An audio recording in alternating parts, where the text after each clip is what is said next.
Saturn is not the only planet with rings. Neptune, Uranus, and Jupiter have them too. Check this out. Even though Neptune is so far, we still got the clearest view of its rings over the past 30 years. And check out good old Uranus. It comes with 2 sets of rings. The inner system consists of 9 rings that are mostly dark gray and pretty narrow. There are 2 outer rings. The outermost one is blue, like one of Saturn's rings, while the innermost one is reddish, just like some dusty rings you'd find in other spots in our solar system. Jupiter's not bad either. Its rings are made up of small dust particles and are so faint that we can only see them when they get lit by the sun or when we observe them directly in infrared light. There's an interesting story about how Jupiter got its rings. The dust the rings consist of formed when micrometeors, which are tiny pieces of rock and debris, hit the small moons around Jupiter. As expected, these impacts made a mess and threw up dust into space. Jupiter obviously saw its chance to get itself some nice rings, so it captured dust into its orbit. These particles of dust are really small because if the impacts were any bigger, gravity would pull the larger pieces back down to the surface of the moons. And these micrometeors keep hitting the moons and add more dust to these rings, so they always keep fresh and a bit new. Okay, cool story, but none of these planets have spectacular rings like Saturn. They're made up of small particles of ice, rock, and dust. And these pieces probably came from asteroids, comets, or moons that broke apart before they even got to Saturn because of its strong gravity. What makes Saturn's rings so special is that they're made of many tiny particles that reflect a lot of light. This is why they're visible, even with an average telescope that amateur astronomers use. When we look through the telescope, we can see the rings clearly because they're big and bright. And these chunks in the rings range in size from tiny dust grains to those as large as a house. And if we could look at those rings, we'd see some of the particles as big as entire mountains. Wow, imagine if you could sit at the top of it and enjoy the roller coaster ride around Saturn. If you could look at the rings from the cloud tops of Saturn, they would mostly appear white. Plus, each of its rings moves at its own speed. Wow, stunning, right? But the news up there is not so good. It seems that these fascinating rings are disappearing. In fact, ever since the 1980s, astronomers have known these rings are getting smaller as time goes by. It appears that the particles from the rings are actually raining down onto Saturn's atmosphere. Not just raining. Every day, an amount of water you'd find in an Olympic-sized swimming pool falls onto Saturn. But scientists are still not quite sure how quickly these rings are disappearing and when they will be completely gone. And to see this, we have NASA's James Webb Space Telescope, JWST, and the Keck Observatory in Hawaii that will study Saturn over a long period of time. They will track what exactly happens with this ring rain and how it changes during one full season on Saturn. That's about 7 Earth years. And a lot of ring material is falling onto Saturn all the time. Somewhere between 880 and 6,000 pounds of icy rain flows onto the gas giant every second. And by this, it's heating up its upper atmosphere. If this keeps happening at the same rate, Saturn's rings might disappear in about 300 million years. Hope humankind will get at least one roller coaster ride before they're gone, though. But while this may seem long to us, in terms of space, it's relatively quick. But this rate could slow down through time, so the rings might be there for more than 1 billion years. Or, if they start disappearing faster, about 100 million years. It's not like this process happens by itself. Space rocks and the radiation coming from our sun affect all those particles in the rings. They give the particles an electrical charge. This charge causes them to stick to Saturn's magnetic field lines. Saturn's mighty gravity then pulls these icy particles in, and they flow into its upper atmosphere. Saturn goes around the sun once every 29.5 years. As it's making its circle, it moves closer to and farther away from the Sun, and its rings do the same. This tilt affects how much the Sun's radiation affects the deepest layers of the planet's rings, which is where most of the icy rain comes from. Scientists think that when the rings are tilted to face the Sun, there will be more material falling onto Saturn. But when the rings are edge-on with the Sun, the material falling onto Saturn slows down. Scientists are not only trying to predict the fate of Saturn's rings, but they also still debate when and how they even formed. Some theories say the rings have been around ever since our solar system formed billions of years ago. But the Cassini spacecraft explored Saturn and brought some data that encouraged the idea that the rings are way younger than that, maybe 10 million to 100 million years old. Another interesting idea says the heavy rain from the rings might make them look younger than they actually are. Whoa, did those rings find their own fountain of youth? But I'm afraid not even that can make the rings last forever. Sooner or later, Saturn will have to face an identity crisis when it loses its beautiful rings. At some point, it seemed this year wasn't so good for Saturn, because another one of the planets was quickly heading to take the title of the one with the largest number of satellites. In February of 2023, scientists discovered 12 new Jupiter moons, and Jupiter overtook Saturn to become the leader in the number of moons. These moons accidentally popped out while they were looking for Planet 9. You know, that one hypothetical planet that could be lurking somewhere in the outer region of our solar system. And these newly found moons are kinda dim and small, but they couldn't hide from our powerful telescope and the advanced techniques scientists use to spot them. What's interesting is that 9 of the new moons orbit Jupiter in the opposite direction of its rotation, while the other 3 orbit in the same direction. What happened to those fellas? Do they even know they got into the wrong lane? Some say they could be the remains of bigger bodies that broke apart after hitting some other objects. So typical for space. Now, there's a moon called Valetudo that was discovered a few years ago. Unlike the retrograde moons, Valetudo has a prograde orbit, which means it orbits in the same direction as Jupiter's rotation. What's interesting is that Valetudo moves in an orbit that crosses into the paths of these retrograde moons. Could it be the retrograde moons formed because they collided with prograde moons such as Valetudo at some point? Hopefully, we'll find out. It was a great success for Jupiter, but 3 months later, things changed when they also found 62 satellites circling around Saturn, which means Saturn became the leader again, with 145 moons in total, compared to only 95 of Jupiter's moons. Astronomers have discovered new moons around Saturn using a technique called shift and stack. This means they combined multiple images that shift along with the moon's movement, and this helps to enhance the faint signal from the moon. That's how they discovered even those smaller and dimmer moons they couldn't have previously seen in single images, like those that are 1.6 miles in diameter.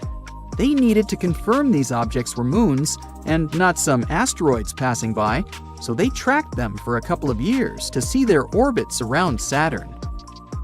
So, Saturn may be losing its rings, but there are more moons over there than expected. And who knows how many more interesting things we'll find around it. You may have heard that NASA will launch a mission to Saturn's largest moon, Titan, in 2028. And, well, a lot can go wrong. The Dragonfly spacecraft will hit a thick atmosphere at insane speed, survive a fiery plunge, hop its parachutes, and then land in a spot way colder than Antarctica. And if you're picturing a giant Star Trek-style spaceship, nah. Dragonfly is basically a high-tech drone, about the size of a Mini Cooper. So, can something that small really survive all that? Well, it better survive, especially since the project is already 2 years behind and keeps getting more expensive. NASA selected the Dragonfly mission in June 2019. and the launch was scheduled for 2026. But now it's been pushed back to 2028. That delay alone added about $1 billion to the total cost. At this point, the project costs over $3 billion. All that money is going into building a nuclear-powered car-sized craft with 8 rotors, kind of like a drone. It'll be fast, able to travel tens of miles in less than an hour, and it will take about 6 years to get to Titan. So, if the current launch date holds, it should land over there by 2034. But why Titan exactly? Well, that's because Titan is weird in the best way. It's Saturn's largest moon. It's also bigger than our own moon and the planet Mercury. Titan's atmosphere is thick. The air pressure there is about 60% higher than Earth's, which is kind of like the pressure you feel at the bottom of a deep swimming pool. But the main reason everyone's so interested in Titan is that it has all the ingredients for life. This world is packed with complex carbon-based chemicals. On Earth, carbon is at the center of all living things. It helps form our cells and body structures, and it's involved in the chemical reactions that keep life running. Without carbon, life as we know it wouldn't exist. Then there's water. Okay, Titan is just too freaking cold to have liquid water, but there's ice. It also has clouds, rain, rivers, lakes, and seas of liquid hydrocarbons like methane and ethane. On top of that, scientists think it might have a liquid water ocean hidden under its icy crust, similar to what we believe exists on Jupiter's moon Europa. In many ways, Titan may resemble what Earth was like billions of years ago before life fully developed into what we see today. By studying Titan's chemistry and environment, scientists hope to spot chemical fingerprints that could point to past or even present life.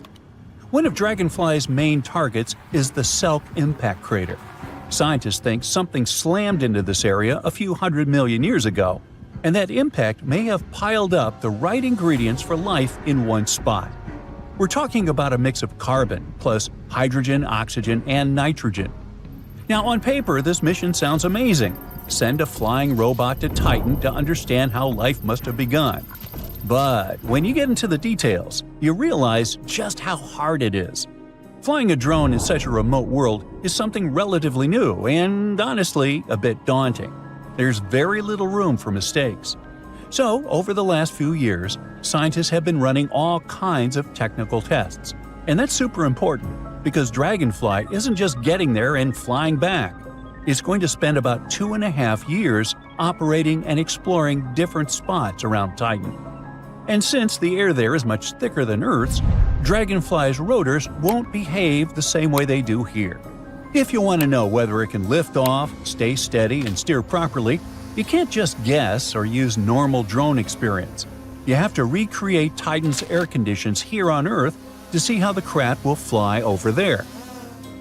That's why they decided to test it in this huge wind tunnel at NASA's Langley Research Center located in Virginia. But they didn't just blow regular air through it. Instead, they pumped in a gas called R-134 Freon. This gas helps them to imitate the way Titan's thick atmosphere would push and swirl around the rotors. The idea is to test how Dragonfly will handle the air pressure, check its vibrations, that kind of stuff. It was only after running simulations that the problems started to show up. And it turns out Dragonfly had quite a few.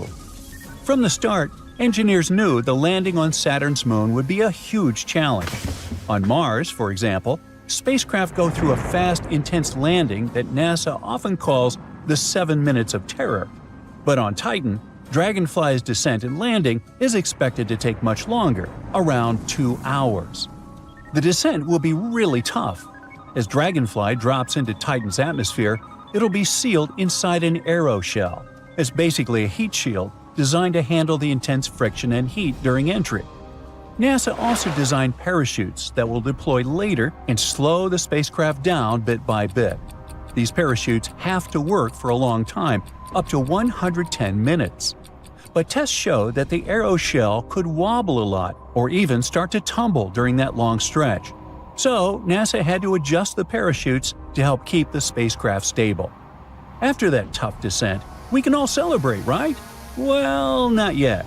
Because as soon as the Dragonfly lands on the surface, it could face a different problem – overheating. And that sounds weird, considering Titan is insanely cold, with temperatures that can drop to about minus 290 degrees Fahrenheit. So, at first, scientists thought their main job would be keeping Dragonfly warm while it stays over there. That's why the original plan was to give Dragonfly a special power source called a multi-mission radioisotope thermoelectric generator. Well, that's a mouthful. It's the same kind of nuclear-powered generator used on the Curiosity and Perseverance rovers on Mars, and it provides both electricity and heat. But when researchers ran simulations, they found the design could cause the opposite problem. If there's no wind on Titan, like on a totally calm day, Dragonfly might not be able to get rid of the heat, and then the lander could overheat. In simple terms, even on a freezing world like Titan, that generator could put out enough heat to make parts of Dragonfly too warm. And then, the mission is basically over. Titan's thick atmosphere causes another tricky problem. On Earth, the atmosphere and weather can change pretty quickly because our days and seasons move along fast. But Titan runs on a much slower clock. One full day on Titan lasts about 16 Earth days, and 1 year there takes almost 30 Earth years. Since everything changes so slowly, the atmosphere doesn't shift as suddenly as it can here. And that slow pace affects temperature too. On planets like Mars, the temperature can swing a lot between day and night. Titan isn't like that. Thanks to its dense atmosphere, the temperature stays pretty steady. Now, the changes may be small, but scientists still have to take them seriously. So they put Dragonfly through a series of tests, and it passed. Thankfully, it looks like the craft's heating and cooling system can handle those subtle shifts. Now, you might be wondering, okay, but how does it actually move around? Well, because by now you know Dragonfly is like a drone. I mean, it doesn't have wheels. It has propellers and landing skids, so it can't just drive across the ground. Instead, it's meant to travel by flying. It will take off straight up, fly to a new spot, and land again, over and over. All this makes Dragonfly an amazing engineering project. But because it's so bold, there are still a lot of concerns. That's exactly why NASA is testing everything and taking every precaution to give it the best shot. And if it works, Dragonfly could help us find clues about how life on Earth first began. Maybe we'll find signs of life out there, or maybe discover something even bigger. But it's hard to know what Titan is really hiding for now, so we'll just have to wait for 2034. Attention, attention! Something very exciting is going on Saturn. It's called a spoke season, and no, the planet isn't turning into a giant gaseous wheel. Let me tell you more about this phenomenon. Each year, NASA's Hubble Space Telescope devotes some of its time to observing Saturn, a gas giant, like me, the second largest planet in the solar system.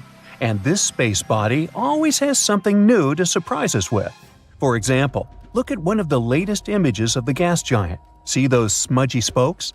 They mean that Saturn's spoke season is starting. Like our planet, Saturn is tilted on its axis. That's why it has 4 seasons. But since the orbit of the gas giant is much larger, each of these seasons lasts about 7 Earth years. Keep this in mind, it's important. Now, the next thing we need to talk about to understand the concept of the unique spoke season on Saturn is the equinox. On Earth, it's the moment when the sun is exactly above the equator of the planet, and day and night are of the same length. But on Saturn, it's something a bit different. An equinox occurs when Saturn's rings are tilted edge-on to the sun. And even though equinoxes on Saturn happen every spring and fall, just like on our planet, they actually occur very seldom, roughly once in 15 Earth years. That's why astronomers are so excited about this event. Now look, there are 2 smudgy spokes in this ring. It's called Ring B on the left of the picture. They resemble the spokes on a bicycle. The shading and shape of spokes vary. They may seem dark or light, it depends on the angle and illumination. Sometimes they might look like blobs instead of something with a classical radial spoke shape. They also don't last long, but more and more will start to appear the closer we're to May 6, 2025. That's when the autumnal equinox on Saturn will occur. But what causes the spokes? Astronomers think it might be the gas giant's magnetic field. When a planetary magnetic field interacts with the solar wind, it creates an electrically charged environment.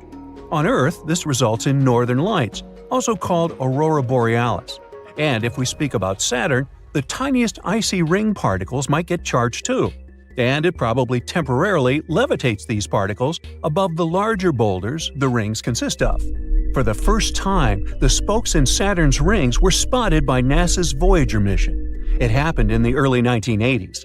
At the time, we didn't know that these spokes were a seasonal phenomenon. Voyager 2 just passed by the planet and then sped on.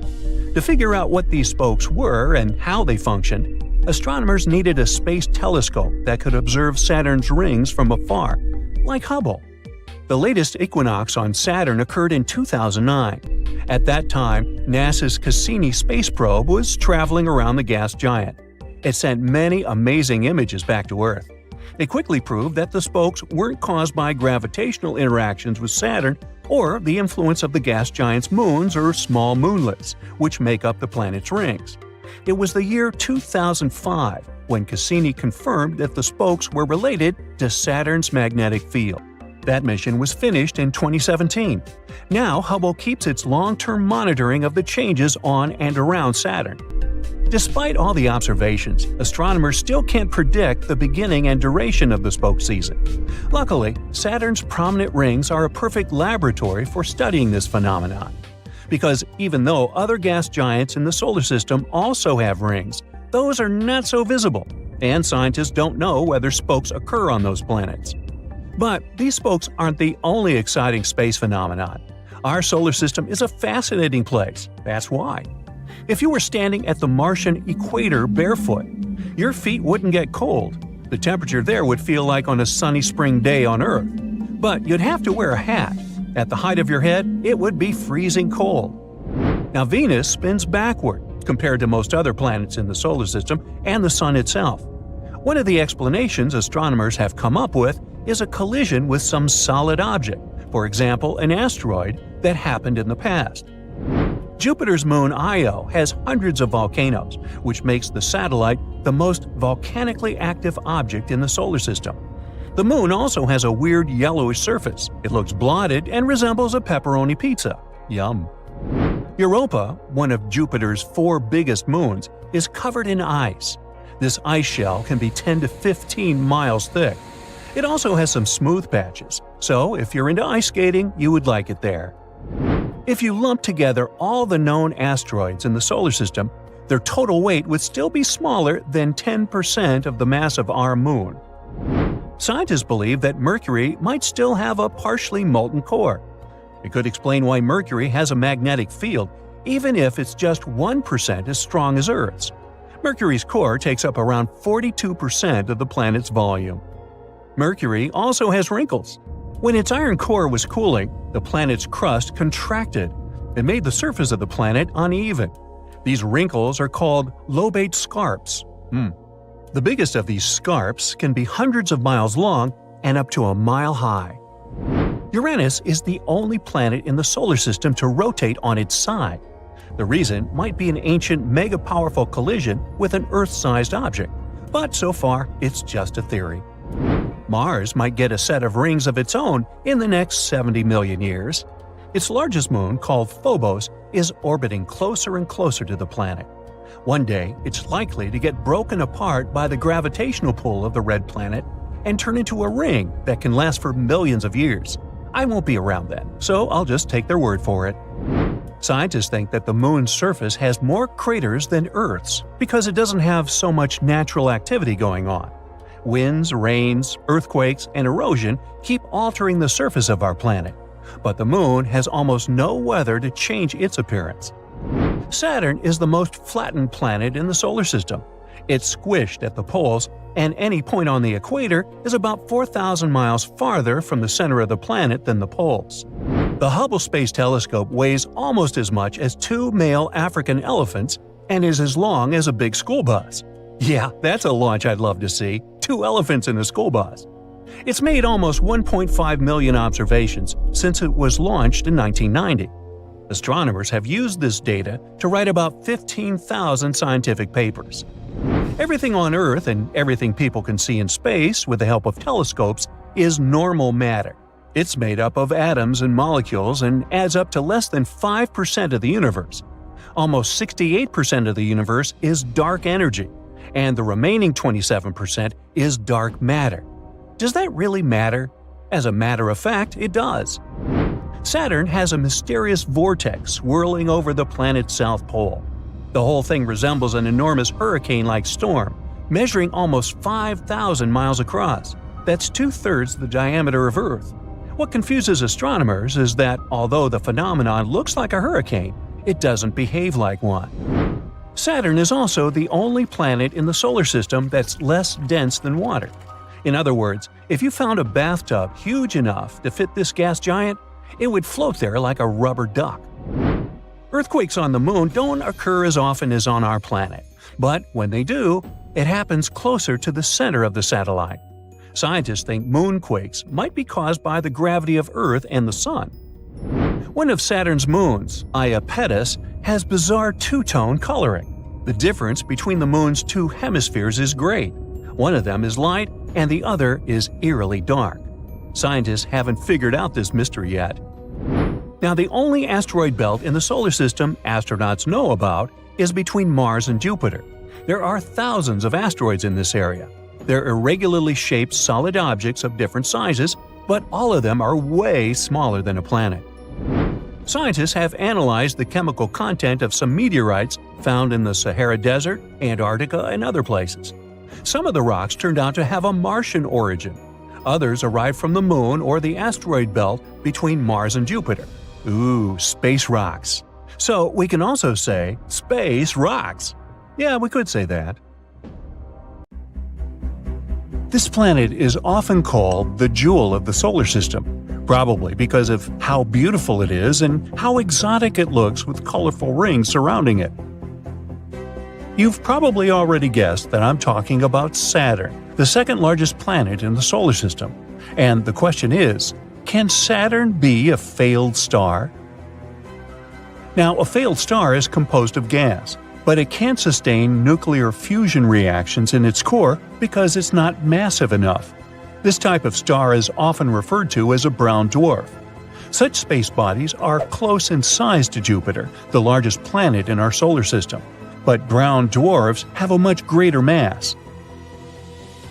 Unlike other stars, they don't emit a lot of visible light since they aren't large enough to fuse hydrogen, even though brown dwarfs can fuse deuterium with lithium. Failed stars were discovered around 60 years ago. Some of the first theoretical papers describing them were published in 1962. If we talk about the first time astronomers confirmed the existence of a brown dwarf, it happened in 1988 when they spotted a space object later called GD 165b. Despite having a lot of characteristics of a star itself, this celestial body was orbiting another star and didn't meet all the necessary requirements to get this title. That's why scientists started calling it a failed star. Seems kind of harsh now, doesn't it? Since that first discovery, astronomers have spotted more than 50 other brown dwarfs. And according to the latest estimates, there might be around 25 million failed stars in our galaxy alone. Because of the lack of visible light, brown dwarfs are very difficult to spot, so this number might be inaccurate. You think? The most typical reason why a star might fail is that it doesn't manage to gather enough material to start regular stellar fusion. Now, back to Saturn. The answer to the question of whether this planet might be a failed star is no. Why? The main difference between a planet and a failed star is the way they form. Stars appear when dust and gas collapse in a primordial cloud. That's why they contain low amounts of metals. At the same time, planets have significantly less mass than stars. That's why they have much lower gravities. And one of the main reasons why Saturn isn't a failed star is that it didn't start its life with enough mass to get the status of a star. A brown dwarf accumulates its star material in a similar way a star does, rather than following the method planets use. Thanks to their high gravity, failed stars can easily hold on to relatively light elements, like helium and hydrogen. For Saturn to become a failed star, it would need to be 50 times its current mass. But even if the gas giant decided to go through with the plan of becoming a brown dwarf, there simply wouldn't be enough material orbiting the Sun for this to happen. Any of the gas giants in our solar system, Jupiter or Saturn, would need at least 10 to 15 times more material to grow into a failed star. Not something you'd normally aspire to. You see, the Sun contains around 99.86% of the mass of the entire solar system. So, even if you combined all other materials in our star system, it still wouldn't be enough to create a star, even a failed one. Brown dwarfs and regular stars have a lot in common. Both start their lives as giant balls of gas. Both have protostellar cores. All of them start nuclear reactions and produce a lot of heat. Many failed stars produce some light too, but it mostly lies in the infrared spectrum. Now, let's look at the differences between these kinds of stars. A regular star releases light and energy due to thermonuclear reactions going on in its core, converting hydrogen into lithium. But a failed star doesn't have the mass to achieve this. Plus, failed stars are much smaller than regular stars, which generally possess more than 80 times the mass of Jupiter. A regular star normally has a gravitational pull strong enough to form a solar system with planets orbiting around it.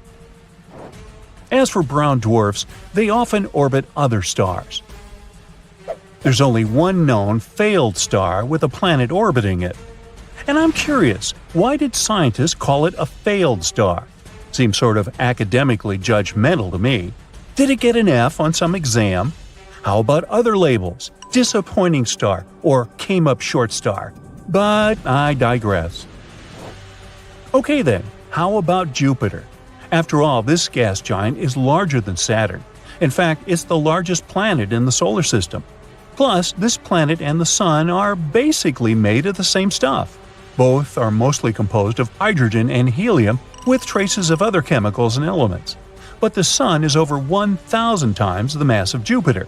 If you place these two space bodies side by side, the gas giant would look tiny next to our star. So, what makeover would Jupiter need to undergo to turn into a star? If it wanted to be as large as our Sun, it would have to increase its mass by a factor of over 1,000. On the other hand, the Sun isn't the smallest or least massive star out there. There are red dwarfs, stars with the lowest mass. The smallest of them can be a mere 7.5% of the mass of the Sun. So, if Jupiter was striving to be called a star, it would be much more realistic for it to become a red dwarf. In this case, it would have to increase its mass by a factor of 80 or so. Interestingly, there's a tiny star in the Milky Way galaxy which is smaller than Jupiter. This is a red dwarf about 36,660 miles across that lies 600 light-years away from Earth. It makes the red dwarf one of the smallest known stars capable of supporting hydrogen fusion. Okay, we figured out that neither Saturn nor Jupiter can be called a failed star. But what if these two gas giants collided? Would they merge into one gas giant, which would then turn into a brown dwarf? Of course, at the moment, we're unlikely to see Jupiter and Saturn collide, which is a good thing. But let's speak about a hypothetical situation and its consequences.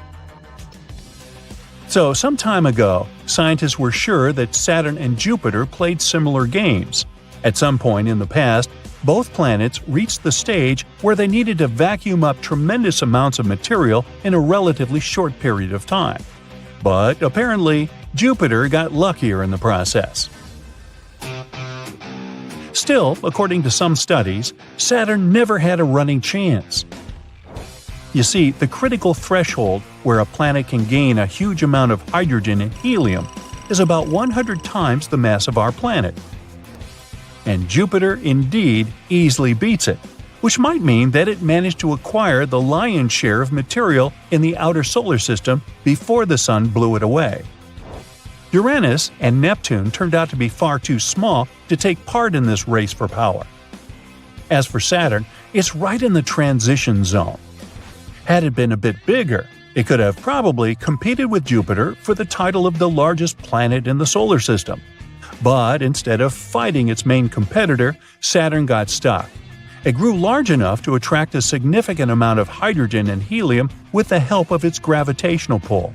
But it wasn't enough to kickstart the process of nuclear fusion and get going. It means that despite all the similarities they share, Jupiter and Saturn evolved along totally different tracks. And if these two planets collided, they wouldn't merge into one planet, let alone a star. If it was a head-on collision, the planets would destroy each other. Their gas envelopes would be eliminated, and the remains of their solid cores would be catapulted into the vacuum of the cosmos. But if the collision happened at an angle, the planets would probably survive it. But in both cases, the planets would lose a massive portion of their material. In one more collision scenario, the gas giants would simply slide across each other at an oblique angle. It would result in a change in their shapes, but wouldn't alter the composition or mass of the planets. Can we call that a failed collision? How disappointing. This terrifying but very much real image emerged just recently. In it, you can see something that looks like it belongs in a science fiction movie. From far above Earth, aboard the International Space Station, an astronaut captured something astonishing over Louisiana. A gigantic jet blasting upward straight into the sky. It looks as if Earth is sending a signal skyward. Can science explain this eerie phenomenon? Apparently, it can. This energy blast is called a gigantic jet, and it's one of the rarest and most powerful kinds of lightning we know about. Unlike regular lightning, which strikes down toward the ground, gigantic jets shoot up from storm clouds, and they can stretch for more than 50 miles into the sky. Sometimes they even reach the ionosphere, the layer where Earth's atmosphere starts blending into outer space. To give you an idea, space officially starts around 62 miles above sea level, and the ionosphere stretches from about 50 to 400 miles up. Shockingly, scientists have only known about gigantic jets for about 20 years, and we're still figuring out exactly how they work. One theory is that something inside the storm cloud blocks the lightning from escaping downward. So all this pent-up energy looks for another way out and ends up blasting upward into the sky. But honestly, we still don't fully understand why it happens. Gigantic jets are also extremely rare. Scientists think that they happen only around 1,000 times a year on the entire planet. And when they do happen, they carry a lot of energy. We're talking more than 50 times the power of a normal lightning bolt. The strongest gigantic jet ever recorded happened in Oklahoma in May 2018. It was intense, reaching a temperature of 8,000 degrees Fahrenheit and releasing about 60 times more energy than regular lightning. In other words, it was a huge burst of electricity flying straight into the sky. Most of the photos we have of gigantic jets come from satellites or astronauts on the International Space Station. But a few have also been captured from airplanes flying over storms. The latest jaw-dropping image was taken on November 19, 2024, by an astronaut aboard the ISS. At first, the picture wasn't released by NASA or any space agency. But one photographer, known for tracking and photographing rare lightning events, found the photo by accident. He was browsing through a NASA-run website called the Gateway to Astronaut Photography of Earth, which hosts photos taken by astronauts. There, he spotted images showing a giant lightning jet. Eventually, the photos were brought to public attention on February 26, 2025, and they've also been turned into a time-lapse video on YouTube. We still don't know exactly about the exact spot where the jet happened. Thick storm clouds covered the ground in the pictures. But based on where the ISS was flying at the time, the jet probably happened just off the coast of New Orleans. Speaking of other images of the gigantic jets, a photographer living in Puerto Rico was taking pictures of a storm moving through the area. That same storm would later grow into Hurricane Franklin. While watching the skies, he saw something truly amazing. Several massive lightning bolts shooting straight up out of the storm clouds, stopping just below the edge of space. No wonder. According to a 2022 study, gigantic jets happen most often in tropical areas, and they're more likely during fast-growing storms, like Hurricane Franklin. Gigantic jets often end with thin, red, branch-like lightning tendrils. These faint red flashes are very similar to another rare type of lightning called sprites. Those sometimes look like giant glowing jellyfish in the sky. In 2023, an astronomer named Stanislav Kaniansky in Slovakia captured one of the clearest images of a sprite ever. It happened during a thunderstorm over Central Europe on August 14th, and he spotted it near his home. In the photo, you can see a huge glowing red structure with zigzag patterns stretching over 31 miles across the sky. But like all sprites, it only lasted a fraction of a second before fading away. Sprites happen when lightning sends electrical energy upward into the upper part of Earth's atmosphere, instead of just downward like regular lightning. This energy creates glowing strands of plasma, which is basically electrified gas, way up in the ionosphere. Since sprites are so fast and often hidden by thick clouds, they're very hard to photograph. But Kaniansky got lucky. The thunderstorm was about 200 miles away from him, so he had a clear view just above the tops of the storm clouds. That perfect angle helped him capture this stunning phenomenon. There are many different kinds of lightning, and some of them are not only rare but also super dangerous. Let's take ball lightning, for example. It's exactly what it sounds like, a glowing, floating ball of light that appears during thunderstorms. It's also one of the weirdest and most mysterious forms of lightning. People have seen these strange light balls, usually about the size of a grapefruit, slowly spinning or hovering just above the ground. Some even say they've seen them float through closed windows or suddenly appear indoors, then vanish after about 10 seconds.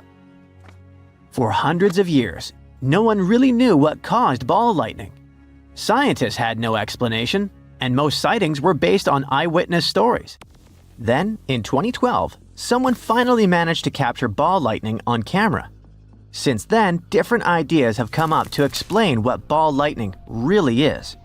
One of the newest theories suggests that the ball is actually a tight bubble of super compressed air. This compressed air bends and spins white light in all directions, making it look like a glowing ball rolling around in the sky. And according to the researchers, ball lightning can be almost 1 billion times more intense than regular lightning that moves in a straight line.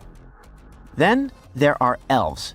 They look a lot like sprites, but instead of looking like jellyfish or dancing shapes, elves appear as huge glowing rings or halos in the sky. And they're massive. An elf can spread out to be up to 185 miles wide. You can even spot them from space or through thin clouds during the day. Dark lightning is probably one of the strangest types of lightning, and most people don't even know it exists. Unlike regular lightning, it doesn't produce a bright flash. Instead, it gives off intense bursts of radiation, especially gamma rays, the most energetic form of light found in nature. Dark lightning happens when high-speed electrons slam into air molecules inside a storm cloud. This creates a burst of gamma rays. They're so strong that they can mess with satellites hundreds of miles away in space. In rare cases, when a plane flies through a thunderstorm, these flashes can hit the aircraft. Some passengers could get a quick dose of radiation, about the same as a full-body CT scan. But worry not. Scientists say these occasions are extremely rare and not a reason to be afraid of flying. And finally, there's positive lightning. You see, lightning is still kind of a mystery, even for scientists. But here's the basic idea. Inside a storm cloud, tiny pieces of ice bump into each other and build up electric charges. Some become positive, others negative. Most of the lightning we see comes from the bottom of the cloud, where there are lots of negative charges. These reach down and zap the ground. But sometimes, lightning comes from the top of the cloud, where positive charges hang out. That's called positive lightning, and it only makes up about 5 to 10% of lightning strikes. Most of the time, those positive charges just zap other parts of the cloud, but sometimes they shoot all the way down to the ground. That's why positive lightning can strike even when the sky looks clear, because it comes from way up high in the cloud, sometimes miles away from the storm itself. The scariest part is that regular lightning can reach about 300 million volts, while the charge of positive lightning can be up to 1 billion volts. That means positive lightning is much stronger and more dangerous. Look up. Find that little yellow dot. That's Titan. It's Saturn's largest moon and the second largest moon in our whole solar system. And it might be the only place in our solar system where there's liquid water, besides Earth. Plus, it has an atmosphere that serves as a shield against solar radiation and cosmic rays, just like Earth. If life was a house, Titan would have a lot of the bricks you'd need to build it. Strap in, you're heading over there. It takes a long time to get to Titan, but you know, the magic of YouTube. Here it is, a bit bigger than our moon and a whole lot heavier. It's even bigger than Mercury. That means its gravity is still pretty weak. You'll feel 7 times lighter here than on Earth. At the local gym back home, you can lift 150 pounds. On Titan, you can lift more than 1,000. Ha! Looking good. The surface is mostly made up of ice. It has small mountains, craters, and a few cryovolcanoes. Basically, the same as a regular volcano, but instead of lava, this beast spits out water, ice, ammonia, and methane. There are lakes and clouds, kind of like a canyon would look like on Earth. But here, there's only a tiny difference. Everything is covered in thick fog, and sometimes it hails frozen methane. On Earth, we use methane as fuel because it burns. But on Titan, there's no oxygen. Can't get a fire going on this hunk of rock.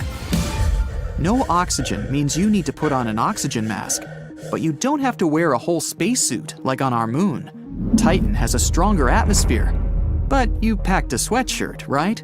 It's gonna get pretty cold soon, like negative 300 degrees cold. The coldest it ever got on Earth was negative 128, and that was right at the South Pole. It's so cold because it's so far from the sun, almost 900 million miles. Anyway, that dense fog and atmosphere stop the sun's rays from warming the surface. Sounds kind of extreme, but so is life. It can survive almost anywhere. Take the bacteria Dano, some long Latin word. It can survive radiation and extremely low temperatures. It even survived a whole year in outer space, on the outside of the International Space Station. Titan would be a piece of cake compared to that, especially if we drilled down a bit. Many scientists believe there's a whole ocean under the surface of Titan. Saturn's gravity gives Titan's core a little heat boost. Plus, there's ammonia in that ocean. It's like Titan's version of antifreeze. As long as the water stays liquid, life's got a pretty strong chance of success. So what's down there? Scientists have actually found real evidence that Titan might already have life on it. Here, check out this microscope. This is C3H2. It was discovered by this weird group of antenna things living in the desert in Chile. It used 66 antennas, all pointed at the same place in the sky. This C3H2 molecule can act as a building block for DNA, the code of life. Some people think that these molecules were around on our planet billions of years ago, just when life began. Scientists also checked it out firsthand with a probe that actually landed on Titan. Turns out those desert antenna things were right. Titan shot to the top of the list of places we could one day live on. Sorry, Mars. NASA has a new project, the Dragonfly mission. They're gonna send a drone out there and explore Titan even more. The mission's still about 6 years away, and the rocket will reach Saturn's moon 9 years after that. So we're gonna have to wait a while before we pack up and move to Titan. After the Dragonfly drone lands on Titan's surface, it's going to whiz around like a sort of double helicopter. It's going to have 8 propellers, 3 feet wide. Since there's weak gravity, that's more than enough to give the drone good cruising speed. It'll be able to fly about 2 miles straight up, and take off and land vertically, like a regular helicopter. The main problem with the whole thing is the drone's batteries. Scientists invented a generator that converts thermal radiation energy into electrical energy, whatever that means. One battery charge should be enough for several hours of continuous flight. The Dragonfly is going to be carrying a lot of research equipment, so it's not like those drones people fly in the park on a Sunday. It's going to weigh about as much as 3 ostriches. It's going to have 2 drills, a bunch of sensors, a spectro thing to find out what chemicals are lying around, and it's also going to have its own weather channel with a ton of instruments to measure temperature and clouds and stuff. And like any gadget nowadays, it has a camera on it. Get ready for some beautiful pics of Titan's epic landscape. Nighttime on Titan lasts about 8 Earth days. That's when the drone's going to be relaxing on the surface, recharging and analyzing samples. That's a long time, but it's actually a good thing. Titan's distance from Earth causes a bit of a problem, a delay in communication. When they send the Dragonfly a signal from mission control, it has to fly halfway across the solar system. Takes over an hour. In contrast, the signal delay to Mars can be as little as 10 minutes, and the signal delay to the Moon is only about a second. Scientists expect Dragonfly to provide more information about whether we can live on Titan or not. Some experts hope to find a primordial soup there. It's a whole mush of stuff needed to make life. We had that same soup on Earth about 4 billion years ago, and every single living organism that ever existed evolved from this mush of organic elements. If the Dragonfly project's a slam dunk, and Titan does turn out to be habitable, it'll have one more mission, to find a nice place for us to settle down in. But creating a self-sustaining colony on another planet would definitely be the hardest thing humans have ever done. First hurdle, energy production. Probably some sort of nuclear power plant. Then comes shelter, for humans and their machines. Those new Titan buildings will have to protect us from the extreme cold and bad weather. Then, drinking water and oxygen. We'd need to invent a way of collecting or engineering both. Then, greenhouses for growing food. We'd also need to mine fuel for transportation. Luckily, Titan's packed full of methane, which is great for fuel. One huge problem, gravity. Because it's so weak on Titan, whoever lives there could lose a lot of muscle mass, making it hard to work and even just live. And there are those pesky cryovolcanoes shooting stuff out at random times. Or maybe we'd need a more drastic, daring idea. How about changing Titan's atmosphere so we can breathe on it and not have to wear about 100 hats and gloves? To do this, we'd need to terraform Titan's surface for a long time. Titan's atmosphere needs to be enriched with oxygen for us to breathe, and it would be great if it was a bit warmer. The next step is to create a biosphere, which means plants. We could turn Titan into a blooming jungle with plants brought over from Earth. But because of pressure and gravity, they'd look completely different from Earth plants. They might all grow super tall, or maybe they'd all shrink down to mini size. We really don't know. First things first, we need to make sure that life is even possible on Titan. Scientists recently thought there might be life on Venus. It's sort of the same size as Earth, and scientists even call it Earth's twin sister. They discovered a gas on Venus, phosphine. Supposedly, it was made by living organisms. Turns out it wasn't true. Well, not really. There is some phosphine floating around, but way less than we first thought. Look, science on other planets is super hard, people. We're always making mistakes like that. Now, I'll bet you remember the furthest planet from the Sun is Neptune. When European astronomers argued about what to call the newly discovered eighth planet back in 1846, they settled on the name of the Roman deity of the sea. This ice giant is 4 times the size of Earth. And if our planet was the size of a nickel, Neptune would be as large as a baseball. At the same time, the ice giant is 17 times as heavy. If you were approaching this icy world, it would seem blue and perhaps inviting. But this blue surface is actually a layer of swirling gas and permanent clouds. So don't get your hopes up. you wouldn't be able to land on this planet. Its mantle, made up of water, ammonium, and methane ice, is the closest thing Neptune has to a surface. But even down there isn't solid ground for you to walk on. Anyway, this distant planet is surrounded by mystery, and astronomers haven't cracked all of it yet. Why are the winds on Neptune so fast? Why does this world shed more heat than it gets? Why is its magnetic field offset? And what is the Great Dark Spot? Well, let's try to find some answers. Neptune is around 30 times as far from the Sun as our home planet. That explains why studying this distant world is so difficult. It also means that the planet gets way less light and heat from our star. But at the same time, Neptune radiates a lot more heat than it's taking. If we compare Neptune to nearby Uranus, we'll see that even though Uranus is closer to the Sun, it emits almost the same amount of heat as Neptune. Astronomers don't know for sure why it happens yet, but of course there are theories because they're scientists. Some experts believe there is something fierce inside the blue planet that causes it to generate more heat than it receives. It might be the reason for Neptune's huge differences in temperatures, from minus 260 degrees Fahrenheit at the planet's rigid cloud tops to more than 12,000 degrees at the core of the ice giant. So you're going to want to dress in layers. Now, such temperature variations might be the reason for powerful windstorms.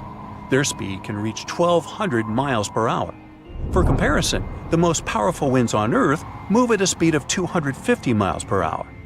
Another curious thing about Neptune's winds is that they are blowing westward, which is backward to the rotation of the planet.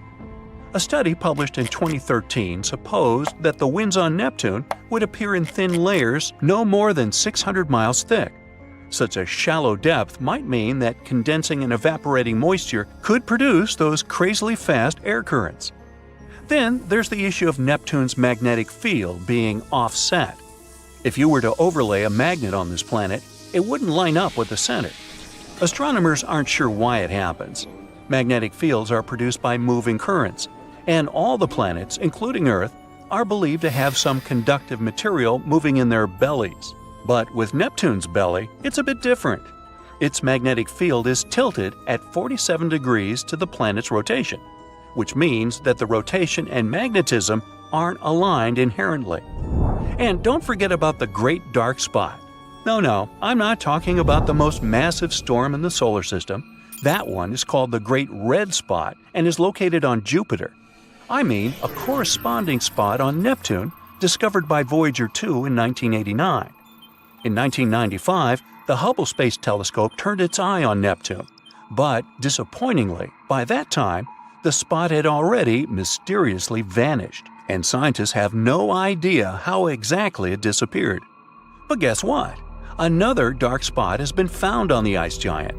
Astronomers have known for quite some time that, from time to time, Neptune's surface gets dotted with such spots.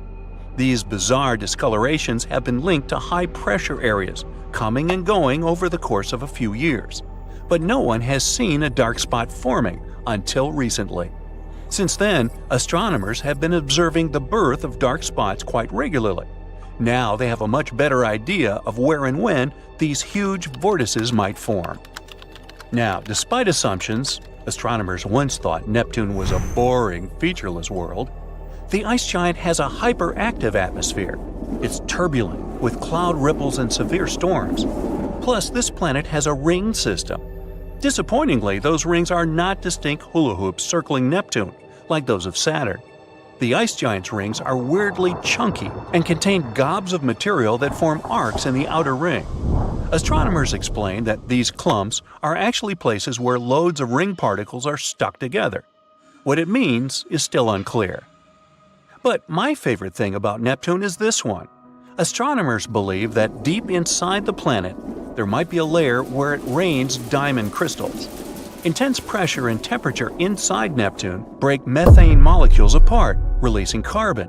These carbon compounds find their fellow molecules and create long chains, which then get squeezed together, forming beautiful crystalline patterns like diamonds. When these diamond formations drop through the layers of Neptune's mantle, it gets too hot for them. That's why they vaporize, float back, and, you guessed it, repeat the cycle. Now you know why it's called diamond rain. How about a fun little experiment? Let's say we exploded Neptune, in the name of science, of course. As you already know, this planet doesn't have a solid surface. That's why, after activating the process, you'd see Neptune's liquid mantle burst. It would look like a water-filled balloon thrown down from the 50th floor. Disclaimer, don't do this at home. The impact would send splashes of water, ammonia, and methane ice away into space. It'd be followed by lava-like remains of the planet's mantle, liquid and red-hot.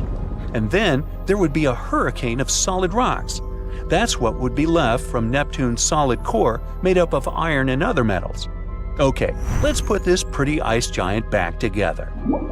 I've got one more experiment for you. Let's replace the Moon, yes, our good old satellite, with Neptune. The ice giant is definitely way larger than the Moon. The planet would look like a bright blue hot air balloon in the sky, and we would see it not only at night but also during the day. It would appear to be 15 times larger than the Sun. If everything else remained the same, solar eclipses would seem to continue for ages. Once the Sun vanished behind Neptune's edge, our planet would be plunged into complete darkness for no less than an hour and a half. And since Neptune is also much more massive than Earth, its gravitational pull is much stronger. That's why, instead of getting itself a powerful companion and protector, our planet would end up as a satellite. Yep, Neptune's moon. It would orbit Neptune slightly further than its own largest moon, Triton, and there would be a great risk of Earth colliding with this space body. But let's assume we were lucky enough not to cross paths with any of Neptune's satellites. Even so, we would have more than enough problems. Tides on our planet would be 1,000 times more powerful than those caused by the Moon. Neptune's gravitational force wouldn't pull Earth apart, but it would heat our planet up. Like we need more of that, huh? The seismic activity would increase, setting off earthquakes and volcanic eruptions. Well, that sounds unsettling, so let Neptune remain where it is now. I'm okay with a good old moon. Now we're done with the experiments, but hear me out. Beyond the orbit of Neptune, there's a mysterious Kuiper belt filled with massive icy objects. The most curious thing about this space formation, though, is that scientists fail to explain the pattern of its movement. The only explanation they have is that Neptune might be hiding another big planet from our sight. Are they in cahoots? This hypothetical planet has already got the name Planet 9, and all we have to do is wait until its existence is confirmed. Or not. So, planets with two suns, like Tatooine from Star Wars, used to sound like pure fantasy. For decades, scientists believed these systems were too unstable to exist.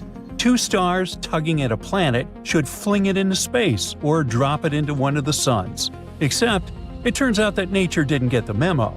Astronomers have found a planet calmly orbiting two stars like it's no big deal. This planet lives closer to its two parent stars than any other directly imaged planet in a binary star system astronomers have ever seen. Now, direct imaging means they saw the planet's light, not just its shadow. The whole system sits about 446 light-years away, so the light we see from it today left before humans ever built modern cities. This space monster is roughly 6 times the mass of Jupiter. And even more surprising, the planet is only about 13 million years old. That sounds ancient until you zoom out a little. Earth is about 4.6 billion years old, which makes this planet basically a newborn in cosmic terms. The two suns of this monster orbit each other incredibly fast and complete a full loop in just 18 Earth days. That means their gravity constantly shifts, yanking space around them like a cosmic washing machine.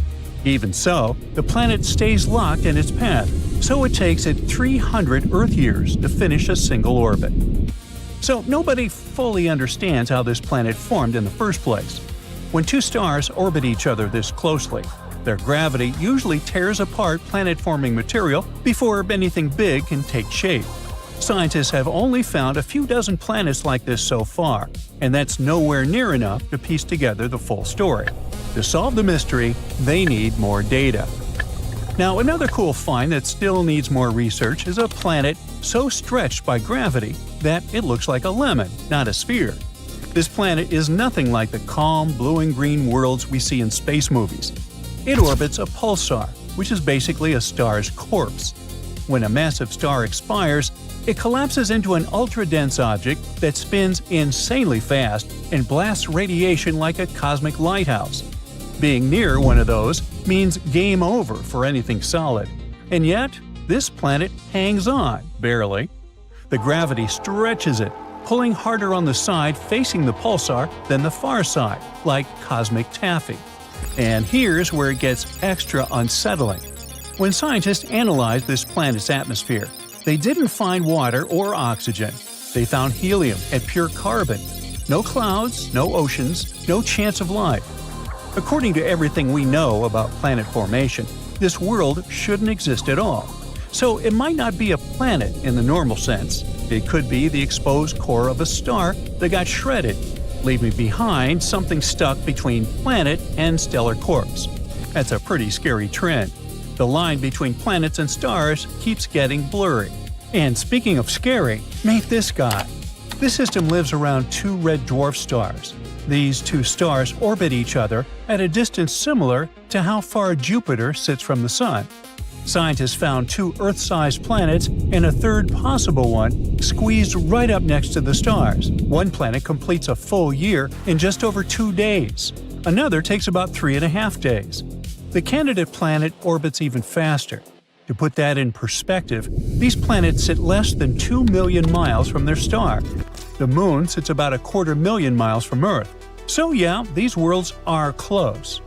When they combined data from space and ground-based telescopes, astronomers realized they were staring at something totally new: planets that transit or pass in front of both stars. Most planets in double-star systems orbit only one star, and this setup shouldn't last long according to the rules of physics. But these planets exist anyway, calmly breaking the rules. So this guy proves that planet formation works in ways we still don't fully understand, and space clearly enjoys messing with our expectations. Now, let's crank up the horror a notch. Astronomers made the first ever 3D map of a planet outside our solar system. And not just any planet. This one is so hot, it literally tears water molecules apart. As the planet moved behind its star, the James Webb watched tiny changes in the star's light at different colors or wavelengths. Some colors get absorbed by water vapor, others don't. By stacking all that info together, scientists figured out temperatures at different heights and locations in the planet's atmosphere. And that's how they learned that parts of its atmosphere heat up to nearly 5,000 degrees Fahrenheit, hotter than molten lava. This superhot planet sits about 400 light-years away and weighs around 10 times as much as Jupiter. It races around its star in just 23 hours. 1 year there is basically a day. And because it's so close, the temperatures get so high. Winds try to move heat around, but they totally fail. WASP-18b's atmosphere barely has any water and instead overflows with carbon monoxide. Astronomers once believed water should be common in giant planet atmospheres. This world proves water is optional, not guaranteed. Now, magma worlds are another perfect proof of that. There's a huge group of planets called sub-Neptunes, planets bigger than Earth but smaller than Neptune. For a while, some scientists hoped these worlds were Haitian planets, covered in deep oceans of water or ice, wrapped in thick atmospheres. One famous example was K2-18. Its atmosphere showed methane and carbon dioxide, but almost no ammonia. But as it turned out, lava dissolves ammonia too, so the missing ammonia doesn't prove water at all. It could just mean the planet has a global ocean of magma instead. The researchers modeled how these planets heat up, cool down, and evolve over time. They asked a simple question: do these planets ever cool enough to stop being lava worlds? And the answer was almost never. When they tested thousands of known sub-Neptunes, they say almost all of them are likely lava worlds, not water worlds. In simple terms, these planets don't breathe water vapor, they breathe rock vapor. Their atmospheres come from magma boiling, not oceans evaporating. And that changes everything. Many worlds we once labeled maybe habitable turn into hellscapes the moment you run the numbers honestly. And that means space isn't hiding Earth clones, but mass-producing furnaces and other sorts of monsters. Take this bad boy, for instance. It sits only about 64 light-years away, which is uncomfortably close in cosmic terms, and it's the nearest hot Jupiter to Earth. From afar, it looks stunning, a smooth, deep blue marble floating peacefully in space. But that color hides something absolutely brutal. On this planet, it rains glass, sideways. Winds scream across the atmosphere at around 5,400 miles per hour, fast enough to shred anything instantly. The blue color comes from tiny particles of silicate, the stuff glass is made of, floating in the air. The planet's surface temperature hits about 2,400 degrees Fahrenheit, hot enough to melt rock. That heat turns those silicates into microscopic shards of glass that whip around the planet like a worldwide sandblaster. Standing there wouldn't hurt. You wouldn't exist long enough to ever feel it. And then there's the darkest planet ever found. It reflects less than 1% of the light that hits it. It's darker than coal, darker than black paint. Light just disappears into it. Not all planets even bother with stars at all. Astronomers have found rogue planets, worlds kicked out of their solar systems. These lonely planets drift through space in total darkness, frozen and untethered, with no sunrise ever again. Now, all of this shows us that our universe isn't designed for life. Life survives despite the universe, not because of it. Earth isn't typical, it's lucky. We're only at the beginning of this discovery era. Every year, new telescopes sharpen the picture, and every year, the picture gets stranger. The more clearly we see the universe, the less it resembles our imagination. And that's the most unsettling truth of all. Just when you think space couldn't get any more weirder? Hey, check my grammar. The universe throws a curveball in the form of a giant glowing bubble that's too perfect to be real. Astronomers have spotted something strange drifting through our galaxy. And it's not a rogue planet, which is a space body the size of a planet that doesn't orbit any star. It's not a star itself either. It's not even your average supernova remnant. It's a perfectly round sphere, and scientists are stunned. Astronomers were going through data from a super powerful radio telescope when they spotted something that looked like a perfect round bubble. At first, they thought it was the leftovers from a massive star explosion called a supernova. But the weird part was that the object was too perfect. Normally, such explosions leave behind messy, uneven clouds. And the newly discovered one looked like someone had drawn it with a compass. The scientists named the space bubble Telios, which means perfect in ancient Greek. They've already looked at all the possible explanations, but none of them really make sense yet. This strange space body was discovered thanks to a telescope in Australia called ASCAP. It's been scanning the sky and finding all kinds of weird circular objects. This research was part of a project called the Evolutionary Map of the Universe. Some of the faraway circles, known as ORCs, which is short for odd radio circles, have already puzzled scientists.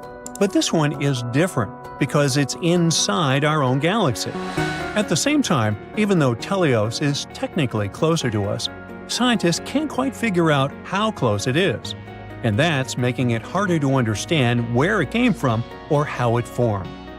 The researchers have taken an even closer look at this strange space bubble and found something super odd. It only gives off a very faint glow and only in radio waves, not in visible light or X-rays. Based on that glow, they figured it's most likely the leftover shell of a massive star explosion called a Type Ia supernova, one of the brightest and most powerful kinds of explosions in the universe. This kind of explosion happens like this. A super-dense dead star called a white dwarf starts stealing material from a nearby star. It keeps sucking in stuff until it just can't handle the weight anymore, then it blows up in a huge burst of energy. Now that part makes sense. But figuring out how far away is this thing? Strangely, it's not so easy. Scientists have run the numbers and ended up with two possible distances for Telios. Either it's around 7,175 light-years away, or it's much farther, about 25,114 light-years away. give or take. Depending on which distance is right, the size of the bubble could be vastly different. If it's closer, then it's about 46 light-years wide. That would make it a pretty young supernova remnant, maybe less than 1,000 years old. But if it's farther away, then it's a giant 157 light-years across, which could be more than 10,000 years old. So, which one is it? That's where things get tricky.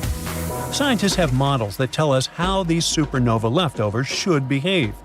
And one of the most important things they expect to see is X-rays. But you might remember that Telios doesn't show any. Not a single X-ray in sight. That's the big mystery. How can something that should be glowing with X-rays be totally silent? It just doesn't add up and leaves the scientists very puzzled. Another idea the scientists are considering is that Telios might not be a regular supernova remnant at all. Instead, it might be the leftovers from a rarer kind of explosion called a Type Lax supernova. And this one? It's extra weird. In a normal Type La supernova, the white dwarf star blows itself to bits. But in a Type Lax supernova, it doesn't get totally destroyed. It kind of survives, turning into a zombie star. Ooh. It's damaged, but it's still around. This would actually explain a lot about how Telios looks and glows. But in this case, it would have to be much closer to us, only about 3,262 light-years away. That would also make it a lot smaller, about 11 light-years wide. The coolest thing here is that there's actually a star at that distance that could be the zombie star that caused all this. But, and it's a big but, like I have, when scientists use other ways to try and measure how far away Telios is, none of them agree that it could be this close. So, sadly, this theory hits a bit of a wall. Then there's another strange thing. Telios' nearly perfect spherical shape. That's not normal. Usually supernova explosions are kind of messy and uneven. The blast might push into clouds of space dust or gas, or parts of the explosion might move faster than others. Eventually, the shell that forms gets all lumpy or starts to break apart. But in this case, the object is almost perfectly round, like a balloon, and that's super rare. The only way something could stay this neat and round is if it exploded in a very empty part of space and expanded smoothly in all directions. That's actually not impossible, just really, really rare. Now, considering its unique, probably unnatural shape, could Telios be an artificial object? Could it be a Dyson sphere? That's a hypothetical megastructure that could completely surround a star and harvest all of its energy. At first, this idea was supposed to explain how we might detect intelligent extraterrestrial life by spotting the energy they use rather than waiting for them to send us a message. You see, here on Earth, we only receive a tiny bit of the sun's energy. Meanwhile, a whopping 386 billion megawatts are shooting out into space in all directions.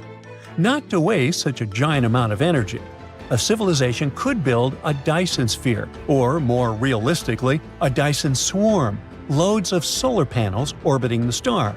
It would help them capture every bit of that power to run their planet, technology, AI systems, and maybe even space travel across galaxies. To understand just how advanced a Dyson sphere-building species would have to be, scientists use the Kardashev scale. It ranks civilizations by how much energy they can use.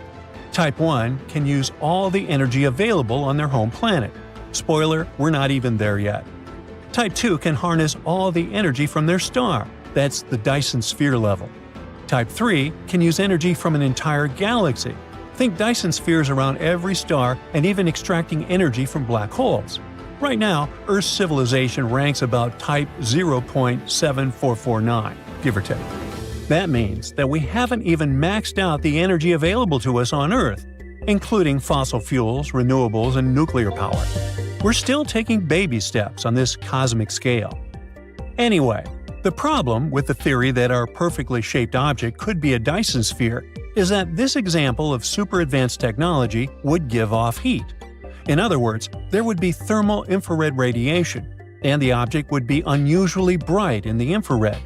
This could be a sign that something artificial is absorbing the star's energy and re-emitting it as heat. But the scientists have found no heat signatures or anything like that when observing Telios. So, do we have the final answer? Not yet. The scientists have looked at all the existing clues, how bright the thing is, how big it looks, and how far it might be, and none of the possibilities are totally perfect. Each idea has a problem, especially the fact that we're not observing any X-rays, which should be there according to the usual rules. They still think that regular type LA supernova idea is the best bet for now, but they're not 100% sure. There's just not enough proof to say for certain. So, the mystery continues. The team says we'll need more powerful and detailed observations to really figure out what happened here. But in any case, if something like Telios can exist, what else is out there, waiting to challenge everything we know about the universe? You take a giant straw and begin to inflate Saturn. It's getting bigger and bigger and bigger. That's enough. Now let's add some giant rings. That's it. This is Super Saturn, also called Saturn on steroids. It's a real object that scientists discovered in 2012, a planet named J1407b, and astronomers are still not sure what it really is. It could be a gas giant, like Jupiter or Saturn in our solar system. Then there would be no solid surface there. And if you wanted to set foot on that planet, you just fall through it, all the way to the core. But it could also be a brown dwarf. That's something between a large planet and a full-fledged star. Such objects have to be heavy enough to start thermonuclear reactions, like those going on inside stars. But the power of these reactions is too weak for brown dwarfs to glow and emit heat. To imagine the size and weight of J1407b, let's look at our Earth. If you put our planet on a scale, it'll show 6 and another 21 zeros tons. Our planet is also about 7,900 miles across. Now, that's Jupiter, the largest planet in our solar system. Its diameter is 11 times as great as that of Earth. It's also 318 times heavier. If Jupiter were a bucket, you could put 1,321 Earths in it. And this is the hero of the day, Super Saturn. It's almost 20 times as large as Jupiter. To balance the scales, you need to put 6,360 Earths on the other side. The planet's rings are so wide that if they were in the solar system, they would take up more than half the space between the Sun and Earth. And if Super Saturn switched places with the original Saturn, you'd see those rings with the unaided eye. They would be larger than a full moon. Presumably, these rings appeared in the same way as the ones around our Saturn. One theory says they're the remains of a moon that was once there. Its orbit was unstable, and over time, the moon got torn apart by the tidal forces of the huge planet it orbited. Small pieces of the former moon took their places in the giant's orbit. They collided with one another, like in a blender. After some time, everything that was left was basically particles of dust and ice moving around the colossal planet. Another theory suggests that the rings appeared after the moon collided with an asteroid or another moon. Then the gravitational blender did its job and turned the moon's debris into the rings. Some scientists think the rings formed at around the same time as the planet itself. So they're just the remains of the planetary nebula, which is a cloud of gas, space debris, and dust. Later, it probably shrunk and solidified to form a planet. We can only guess where Super Saturn got its rings from, but scientists say their mass is 80% of that of Earth. It may mean that the moon that used to orbit J1407b was about the same size as our planet. There's a little gap in the middle of these rings. Scientists think Super Saturn's moon might be there. If this is the case, it should be about the size of Mars. If scientists are right and Super Saturn is actually a brown dwarf, then this is an incredible discovery. Scientists will be able to watch it age. Supposedly, brown dwarfs lose their energy and shrink, fading in the process. And when a brown dwarf exhausts all its energy, it turns into a black dwarf. It's easy to confuse it with a black hole. People haven't discovered black dwarfs anywhere in the universe yet, because they take trillions and quadrillions of years to form. Our universe is too young, and none of the stars, even those that appeared when the universe was born, have had time to become black dwarfs. One of the oldest objects in the universe is the white dwarf, with a pretty long name, WD 0346 plus 246. It's about 11 to 12 billion years old and half as cold as our sun, and it's still cooling. It would need around 10 plus another 15 zeros years to turn into a black dwarf. For comparison, the universe is 1.4 and 10 zeros years old.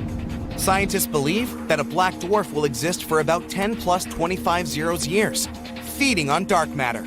After that, its protons, the smallest particles of matter, will begin to decay. And then, the black dwarf will simply evaporate. That will take another 10 plus 49 zeros years. But if the protons remain intact, a much more interesting scenario will await the black dwarf. In another 10 and 1500 zeros years, the black dwarf will become an iron star. It's essentially just a cannonball in space. The iron sphere will exist billions of times longer than our entire universe has existed, until it suddenly turns into a black hole. So, the process of the formation of a black dwarf is extremely long. It'd take a regular star an insane amount of time to age that much. But Super Saturn, if it is a brown dwarf, may be much closer to this state. Saturn on steroids is not the only strange planet in our universe. This is Gliese 436b. It's been detected using the transit method. A transit happens when a planet moves between its host star and an observer. It looks similar to a lunar eclipse. This planet is 4 times the size of Earth and 22 times as heavy. That's almost like Neptune. It's an exotic water world. The water there is solid, but it's not ice. It has a temperature of about 520 degrees Fahrenheit. The water in your pot turns into steam at 212 degrees Fahrenheit. But on Gliese 436b, the liquid remains solid because of the extreme pressure on the planet. Scientists have also discovered that the planet's atmosphere is evaporating into outer space. That's why there's a giant circular cloud around it. It's constantly moving in its orbit, giving the planet a long tail that looks like that of a comet. Cancri E holds incredible riches worth more than all the money on Earth. There are diamonds scattered all over the planet. Cancri E is about twice as wide and 8 times as heavy as Earth. This planet doesn't rotate. Only one of its sides always faces its host star. The surface temperature there is almost twice as high as the temperature of a burning fire. And since the host star is rich in carbon, the planet contains plenty of this element too. The intense pressure and temperatures help turn carbon into graphite and diamonds. Unfortunately, this planet is 40 light years away from our home, so it'd take about 730,000 years to get there on a regular rocket. Another planet rich in gems is HAT P7b. It's about 1,000 light years away from Earth. It's 60% as large and nearly twice as heavy as Jupiter. The planet is so close to its host star that it makes one revolution around it in just 2 Earth days. Because of such close proximity to the star, HAT P7b is almost as hot as a white dwarf. If you look at the night side of this planet, you'll see unusual clouds. Scientists believe that these clouds may be rich in corundum material.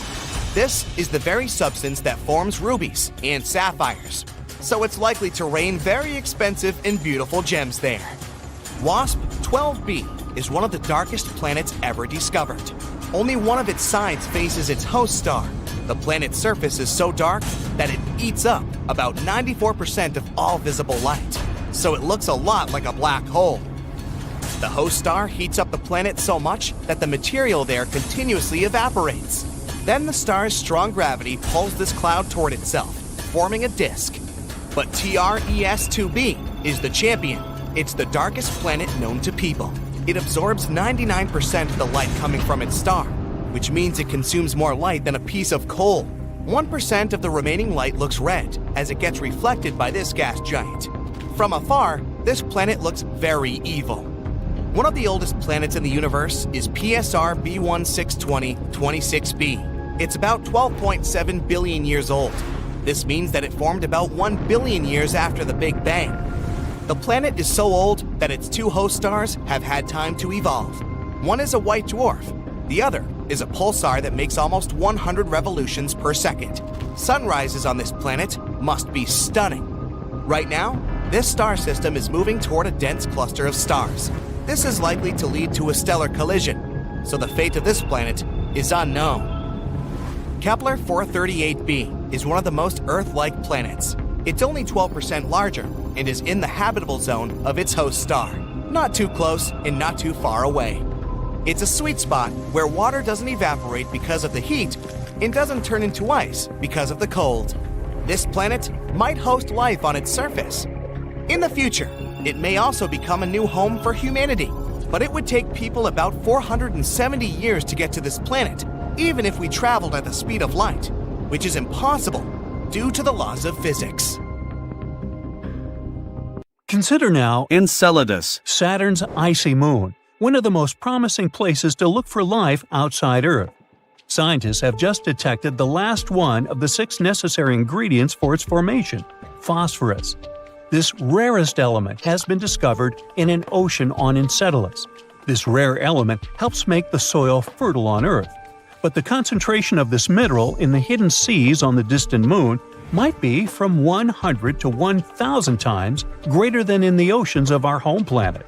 It might be because Enceladus' ocean is rich in carbonates, just like soda water, and this soda water is likely to dissolve the phosphates in the moon's rocks. The new discovery also suggests that on other icy moons of Saturn, like Titan, the waters may be loaded with phosphorus too. Why are scientists so excited about this mineral? Well, phosphates, which are compounds that contain phosphorus, are crucial components of life on Earth. DNA, RNA, and cell membranes contain them. But among those 6 elements required for life, which are carbon, hydrogen, nitrogen, oxygen, phosphorus, and sulfur, phosphorus is the least common. In 2004, the Cassini space probe entered the dust from the second outermost ring of Saturn, called the E-ring. It's made up of ice grains Enceladus ejects. And while studying these ice grains examined by Cassini's cosmic dust analyzer, researchers have detected phosphorus. Enceladus Is the 6th largest moon of Saturn. It's not really large, only 314 miles across. This makes the space body small enough to fit inside Arizona. We should try that sometime. Interestingly, when the Cassini space probe first arrived at Saturn, astronomers thought that Enceladus it was going to be a frozen ball of ice. But then, surprise, surprise, they spotted plumes of icy particles and water vapor erupting from geysers on the moon's surface. It became clear that there was a global ocean between the moon's rocky core and its icy shell. The same researchers previously discovered that Saturn's moon might be home to complex organic molecules, too.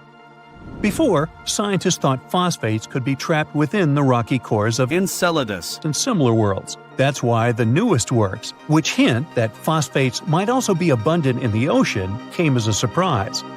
Researchers examined 305 ice grains from Saturn's E-ring and found out that 9 of them contain phosphates. And these results were clear and unmistakable. And it's very important because some time ago, phosphine, a compound of hydrogen and phosphorus, was believed to exist in the clouds of Venus. But no one has managed to find any evidence to support this theory. On Enceladus there's no controversy, and phosphates do exist there. Astronomers consider Europa one of the most promising places in the solar system to search for new life forms. All because this moon has a huge saltwater ocean with a depth of 40 to 100 miles.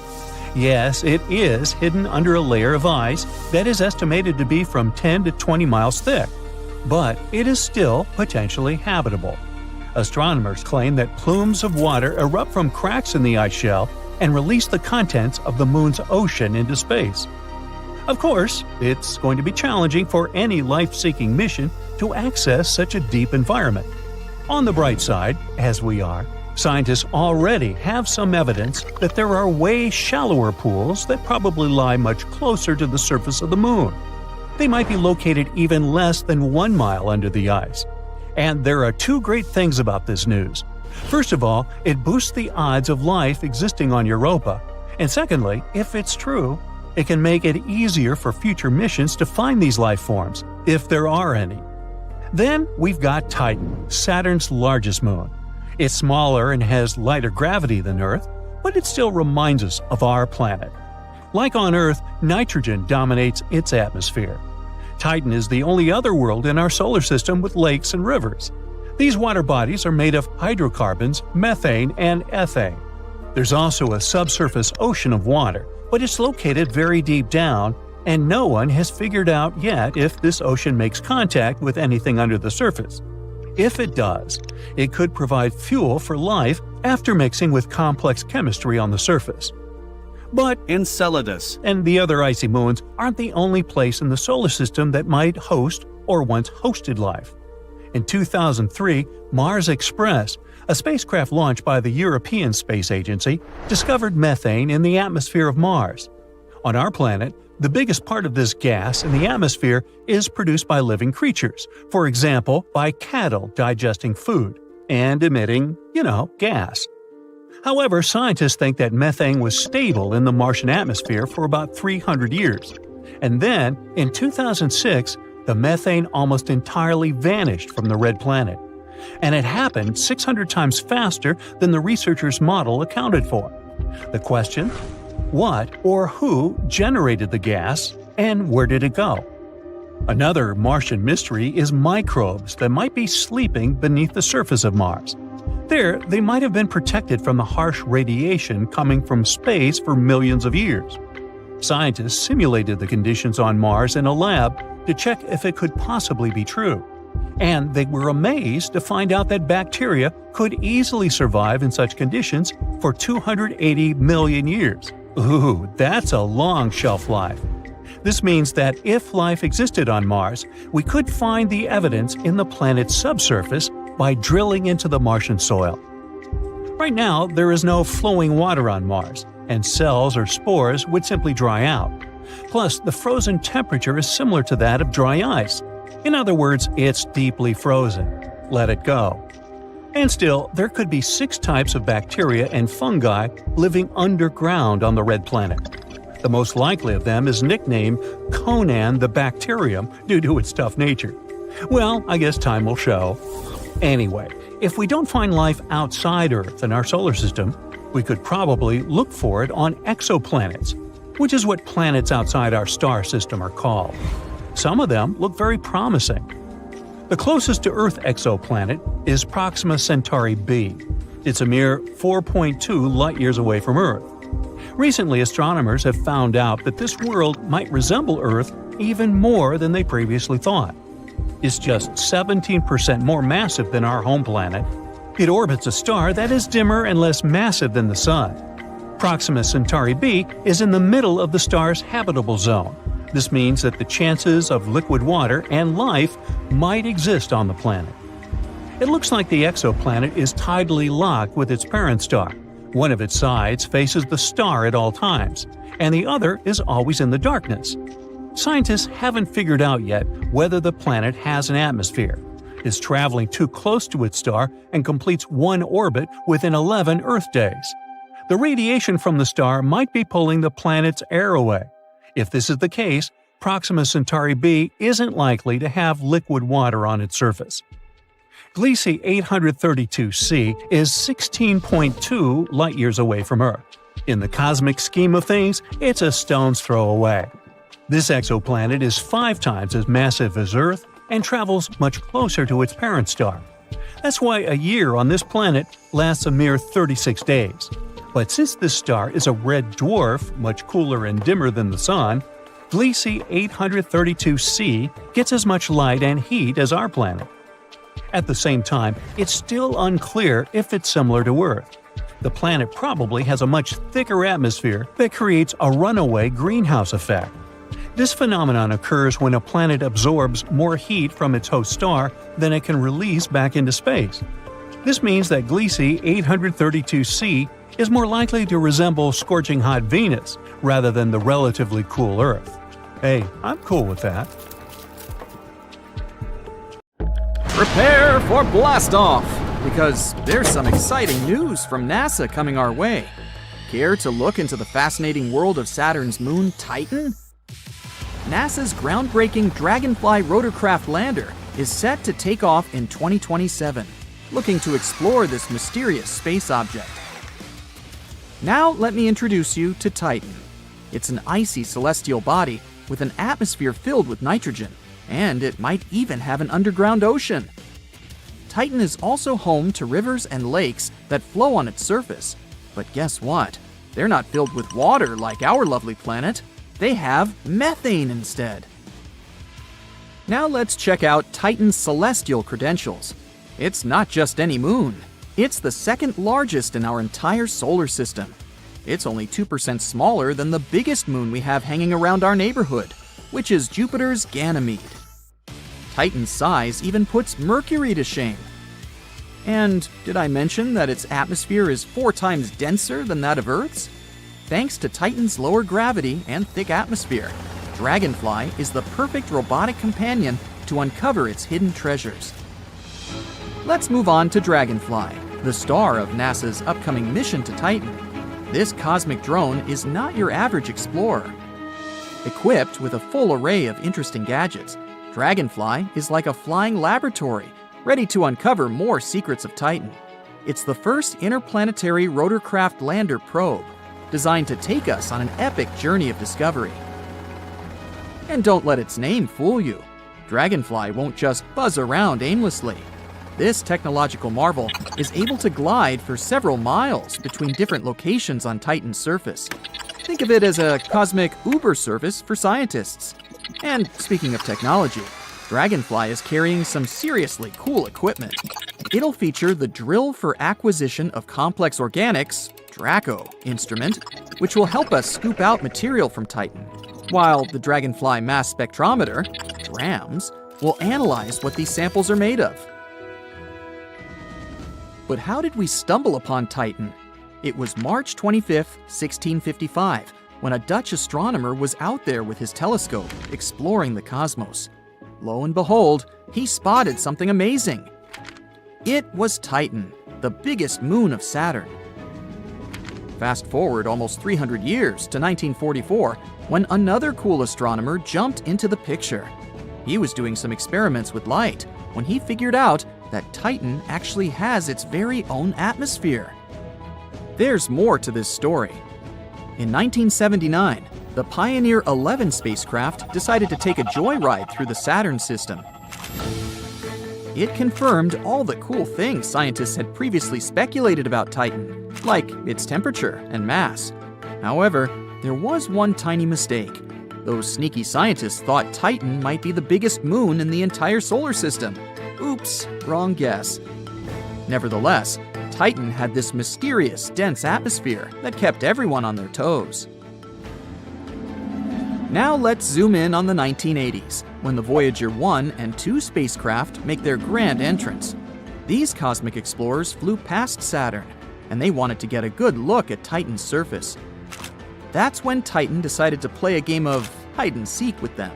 Its hazy atmosphere made it impossible to see what was going on down there. So all the Voyagers managed to capture were images of a lonely orange world. However, they did spot a fancy blue haze hanging out in the upper atmosphere. Things started to get really exciting in the 1990s. The Hubble Space Telescope joined the party and decided to take some cool snapshots of Titan using special infrared light. This clever device managed to pierce through the haze, and voila! The Hubble images revealed differently colored areas on Titan, almost like a giant cosmic chessboard. We now know that there's even a bright spot as wide as Australia down there. However, despite these fantastic pictures, the mystery of what lay beneath Titan's haze was still unsolved. It was 2004 when the stage was set for Cassini and its European sidekick, the Huygens probe. They were like the ultimate dynamic duo, ready to take on Saturn. Cassini started orbiting the ringed planet and immediately focused its attention on Titan. The big moment finally arrived. On January 14, 2005, the Huygens probe pierced through Titan's atmosphere. During its descent, Huygens collected all sorts of amazing data, snapping images and analyzing the atmosphere. The probe then transmitted this valuable information back to Cassini, which, like a cosmic courier, sent it to us eagerly waiting Earthlings. Over the next 13 years, Cassini flew close to Titan over 100 times, using all sorts of fancy instruments to get a good look at the moon's surface and atmosphere. Scientists could finally confirm that Titan had clouds, lakes, and rivers, and there was also some rain pouring down its surface. Thankfully for us, Titan isn't the only moon in our solar system that could technically harbor life. Take the wondrous moon of Neptune called Triton. For starters, it's the largest moon of Neptune, but it's also a real oddball. Among the many moons out there, only 5 are known to be geologically active. And guess what? Triton is proudly part of this exclusive club. It loves to show off its geysers, which spew nitrogen gas. Picture Triton as a fashionista in an icy ensemble. Its surface is mainly frozen nitrogen, giving it a chill, frosty vibe. You might want to bring a warm coat if you ever visit. Now, you may be wondering how Triton manages to keep warm in such a frigid environment. Well, it's got a secret weapon called tidal forces. Imagine Triton and Neptune engaged in a cosmic dance, creating gravitational friction. This dance seems to generate some heat, helping to warm up Triton's waters. With all this talk about heat, you might be getting excited about the possibility of life on Triton. However, finding life on this moon is about as likely as finding a unicorn riding a skateboard. Voyager 2, the only mission to ever fly by Triton, made its journey back in 1989. And if you're hoping for another mission to Triton anytime soon, well, let's just say the stars aren't aligning in our favor, literally.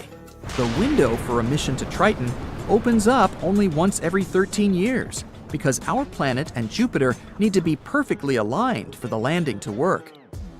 Scientists would use the gravitational pull of the largest planet in our solar system to safely deliver a probe on Triton. Now, let's address the elephant in the room, or should I say, the polar bear. It's so cold on Triton that hopes for life to survive unfrozen are about as slim as a toothpick. Sorry, potential little microbes. You might need a few extra sweaters to set up shop down there. Even though Triton may not be the most welcoming place for life, it's still a celestial gem worth exploring. Scientists also believe Triton wasn't always a part of Neptune's crew. As it turns out, Triton was most likely just minding its business, hanging around aimlessly in the distant Kuiper belt. Along came Neptune with its mighty gravitational pull and snatched Triton right out, officially making it a moon of its own. Just like our trusty satellite, Triton is also stuck in a permanent face-off with Neptune. One side of Triton always has its eyes locked on the planet. As for this amazing moon's fate, things aren't looking so good in the long run. It's already getting closer and closer to Neptune every day. Why is that, you might wonder? The problem is with those tidal interactions, which are playing some cosmic tricks on Triton. They're causing its orbit to wither away, like a slow-motion dance towards Neptune. Scientists predict that in about 3.6 billion years, Triton will cross an invisible boundary.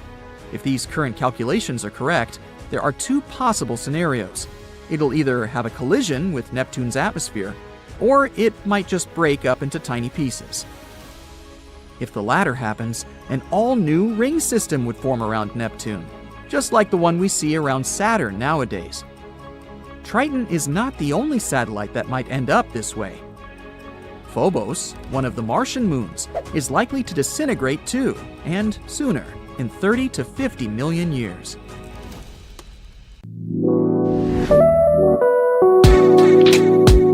You're relaxing in your room and streaming some good tunes when suddenly the network's down. You try rebooting your phone, but there's still no connection. Out of nowhere, your sister barges into your room in panic. She's screaming something about rings. Boxing rings, wedding rings, rings on the tub. She's not making any sense. So she drags you out of the house and shows you the sky. You take a look up and see streaks of objects forming miles above the Earth's surface. Her connection seems to work. The two of you check online what's going on, and everywhere the same thing is making headlines. Rings are suddenly appearing in our sky. #EarthRings is breaking the record, and videos are going super viral. Your sister can't help but join the crowd and takes a bunch of selfies with the sky. You run to the TV in your living room to check out the news. Scientists are warning about a coming catastrophe and explaining that everyone should remain indoors. Even though it's a cloudless day in the middle of summer, the weather seems to be getting colder and colder. Suddenly, the signal's cut off. Other channels show nothing either. Then you see your neighbors packing their bags and heading out. Others follow suit. You hesitate a bit, but decide to do the same in the end. Your sister is still outside taking selfies when you urge her to come along with you to seek some answers. The two of you hop in your car and drive out into the city. The rings above seem to be gaining more mass with each second. You and your sister are getting colder and colder. You head to the university to see if anyone knows anything, but there's no one there. Only one parked car in the lot. And it's a good thing you recognize that car. You and your sister rush in and find the astronomy professor doing some quick calculations and trying to figure out why all this is happening. He urges you to take seats and begins explaining. No one knows what this is all about, but it's limiting the sun's exposure on Earth, which explains why it's getting colder by the minute. Why the rings are getting thicker is a mystery too. On Saturn, the rings are made up of ice and rock particles. They can be as small as an ant or the size of a bus. The rocks could be leftover meteor debris or even remnants of dwarf planets. But since Earth is so close to the Sun, ice wouldn't be something you'd find floating above us. With all these rocks piled up, they block the Earth's access to Sun to warm us up and give us light. The professor goes on to explain that Earth will enter a new ice age, and oxygen levels will deplete within a year's time unless those newborn rings disappear anytime soon. This also explains why there's no connection. The rocks that form the rings are hitting and breaking the satellites. Suddenly, you hear a loud ringing noise outside. The three of you head outside and see a helicopter blasting an alarm with a red light flashing. Everyone to your homes now! This is not a drill! Everyone, head home! You get in your car with your sister, but the roads are jammed. You have to go on foot, which will take 2 hours. There's no way anyone can remain outdoors. You venture out seeing everyone stuck on the road. They're all arguing with each other and causing chaos. You try not to get caught in the middle of anything and sneak your way to the highway. With the rings getting thicker, less sunlight is breaking through. This ice age info is stuck in your head, chilling you even more. You take a deep breath and see a thin mist coming out of your mouth. The sky is getting darker and you're still not home yet. Your sister is tired and needs to rest, but you urge her to move on. You find an abandoned clothes shop and head inside. The store clerks are actually giving away thick jackets for everyone to wear. You grab a couple and slip them on. Only 1 more hour to get home, but the sky is completely dark. There's no way you and your sister can go out in such conditions, so you decide to camp up in the clothes shop. They set up a mini bonfire in the middle of the shop and create makeshift sleeping bags with the rest of the unused clothes. Luckily, there's enough food to feed everyone, including you and your sister. It's the middle of the night. The fire goes out and you can't see outside the shop. You head to the window and open it up. A huge pile of snow spills in and wakes everyone up. It's the middle of August, and a snowstorm formed overnight. Everyone is freezing, and they start the fire anew. There's no radio or any way to find out what's happening. The wind picks up and starts shaking the shop. Things start falling off the shelves, but you and everyone else are cozy by the fire. The next day, you look outside and see the entire area covered in snow. You live in a sunny place where it barely rains, and the rings in the outer atmosphere are even bigger than last night. Out of nowhere, a truck filled with people pulls over, and the driver tells you there's a shelter for everyone some miles away. The truck has chains all over the tires and is equipped for the worst snowy conditions. Even though it's morning, the sky is pretty dark. You and everyone else hop in. Abandoned cars, some with their doors still open, are scattered all over. The truck drives around them or just smashes through the ones in the way. It pulls over next to an ambulance and takes all the equipment to help the ones in need. You drive past your neighborhood and see your entire house covered in snow. The large tree in your backyard has fallen under the weight of the snow and broken the roof, allowing snow to flood in. The truck speeds through and gets to the shelter, which, to your surprise, is the mall. You get out and see many of the townspeople being led to various stores that have now turned into dorms and health units. You're left in a sports store with a bunch of other people. Your sister has also been able to bunk with you, and to your luck, you see the professor helping out some people.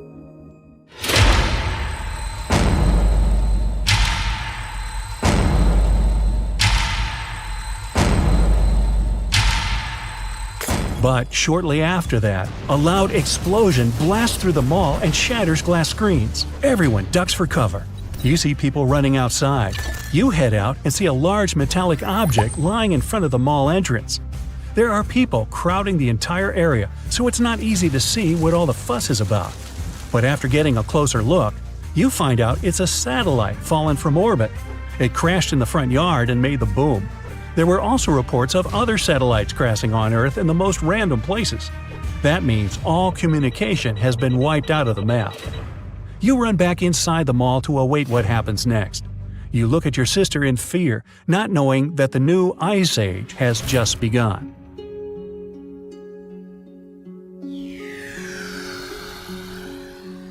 One year later, you're relaxing in your bunker when your sister barges in, freaking out. The rings are still there, but it's something else now. You run outside and see everyone gathering around and looking at the sky. Within a year, temperatures have dropped to freeze the entirety of the Earth's surface. Deserts and tropical jungles have turned into icy wastelands. More than half of the wildlife went extinct, and trees are as rare as a four-leaf clover, which means oxygen levels have dropped significantly. Most of the population, or what's remaining of it, live with oxygen tanks, with scientists still trying to crack the case of the rings. Exactly what the professor predicted. But up in the sky, rocks seem to be falling down and crashing all over. It starts off far away, but then the rocks begin to fall down close by. You and everyone else run back into the mall, which has been covered with a layer of metal to keep the warmth inside. It should be pretty safe in there. If the rocks are falling down, that means the rings are dissipating. Suddenly, you're full of hope that the Ice Age might be over soon. Now, let's pretend that humanity faces a huge threat from outer space. So we'll imagine that a giant planet-eating octopus comes to our solar system to eat Venus, Mars, Earth, Jupiter, and other planets, except Saturn. Therefore, people decide to move to the big planet with giant rings. Fortunately, they already have cool technologies that allow them to make such trips. So we get into giant ships, take off, and fly to Saturn. Life on the planet itself is impossible because it has no solid ground. The ship won't be able to land there.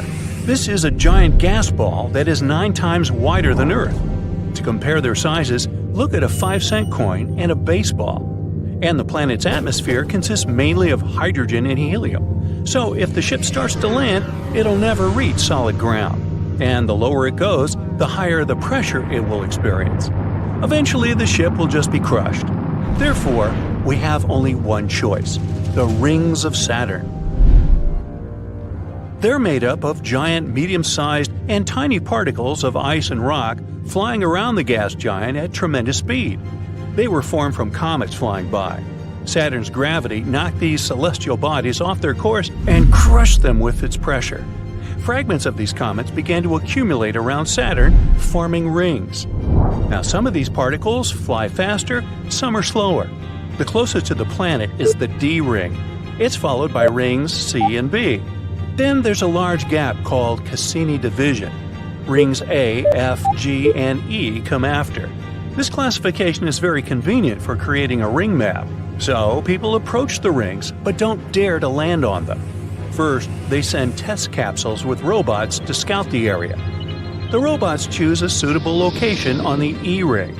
In fact, the distance between the rocks is quite large, and the ship can easily fly there. There are tiny particles, huge rocks the size of houses, and comets the size of a whole mountain. The first robot flies up to a large rock at high speed. At this moment, a baseball-sized stone pierces the robot's body. Another robot gets smashed between 2 colliding boulders. The third robot gets caught in a rain of sharp icicles and breaks. People have big engineering workshops on their ships, so they build new capsules and new robots. This time they're made of more durable materials, so the robots reach a big rock again. A few particles crash into them but don't break through the armor. The machine set up a small station on a flying rock where people can live. But after a couple of hours, a big chunk of asteroid smashes the station. Well, seems like we need another strategy. Giant ships scan the entire area of the E-ring and calculate the trajectories of billions of stones. After lengthy calculations, people finally find the perfect places in the middle of this chaos that will stay intact for a long time. They land on these large rocks in their capsules and begin to settle down. They build stations and small houses and install powerful batteries on them. Saturn is located at a distance of 9.5 astronomical units from the Sun. 1 unit is the distance from the Sun to Earth. So, Saturn is a pretty cold place. That's why there's so much ice flying around it. But how to get the energy to heat it all up? There's too little of it on large ships. Besides, solar panels are ineffective here because of the great distance from the Sun. Therefore, scientists create a way to generate kinetic energy from flying stones. It's like a windmill. When the wind drives the fans, these movements are converted into energy. So engineers build panels that collect power from the moving stones. But it doesn't slow the speed of rocks down because Saturn's gravity continues to move them. Thus, people receive a source of almost limitless energy. Some space stations have plants and trees that produce oxygen through photosynthesis. Only instead of sunlight, they get energy from ultraviolet. Then, people fill large tanks with oxygen and carry them to their homes. People begin to occupy the adjacent rings. You don't need a lot of fuel to get from one place to another. You can land on a rock, calculate its route, and wait for it to bring you to the needed point. Then you can move to another one, and so on until you reach your destination. More and more people leave their ships and move to the rings. It seems that life is getting better, but then psychological problems begin. Constant movement in the vacuum of space drives everyone mad. Imagine living on a carousel that never stops. You can't walk to the store whenever you want because it always flies away. No one can go out for a walk, even in a spacesuit, because there's a chance to come across a rock flying at high speed. You can't plan anything because, at the moment, your plans can be ruined by a giant piece of ice. Computers don't help either. They can't calculate the trajectories of all space bodies. Rocks tend to break and split into hundreds of smaller ones. Also, new comets fly by and also become part of the rings. All this creates uncertainty and causes a sense of anxiety in people. Besides, it's dark, cold, and very lonely on the rings. Now think about building a base on a space object, but your best friend lands on another one a few miles away. Then, a giant icicle crashes into his rock and increases its speed. And a few days later, your friend is too far away. And it happens all the time. The only way to change your life is to settle on one of Saturn's moons. The planet has 83 of them. People have already confirmed and named 63, and the existence of 20 others has yet to be confirmed. They're all like different worlds. Some of them may be habitable, and the best candidate among them is Titan. There may be water on it, and its atmospheric pressure is only 1.5 times greater than Earth's. Its atmosphere consists of nitrogen and a little methane, forming carbon smog in Titan's upper layers. For this reason, we can't study this moon from Earth. But the coolest thing is that Titan flies outside the rings of Saturn. This means people can lead a quiet life there. There's also satellite Phoebe, covered with craters like our moon. This giant celestial body looks more like a gigantic meteorite. People have a lot of choices of where to start a new life. During a couple of 100 years spent on ships near Saturn, humanity would learn everything about its satellites. But why did they try to live on the rings? Why didn't they land on one of the moons from the very beginning? Because, well, then this video would be less fun and a whole lot shorter. But what if we were initially born inside the rings of Saturn? Let's say a massive meteorite with frozen water got caught by the planet's gravity. There were the simplest life forms inside the ice, and then this life began to acquire more developed forms. Imagine that the large rock managed to remain untouched for hundreds of millions of years, and during this time, humans appeared. But of course, they would be very different there. Firstly, they wouldn't experience gravitational forces. This would make them taller but weaker. People's skin would be pale because of the lack of light, but very hardy thanks to cold temperatures. Particles of ice and grains of sand flying in space would roughen people's skin. In such biological armor, without gravity, they would jump from one rock to another in search of food and water. And, by the way, that would be the main problem. How would people survive without oxygen in the vacuum of space? Where would they get their food? Saturn's rings are a pretty lifeless and dangerous place. If there are not even the simplest forms of life there, then how could such a complex one as the human appear? Therefore, even in theory, the appearance of people would be impossible there. So astronomers have spotted about a dozen mysterious explosions in space, and no one really knows what they are or why they're happening. At the moment, they occur about 200 million light-years away. But what if, one day, they get much closer to our planet? Now, this all started back in 2018. One day, telescopes saw a giant boom far away in space.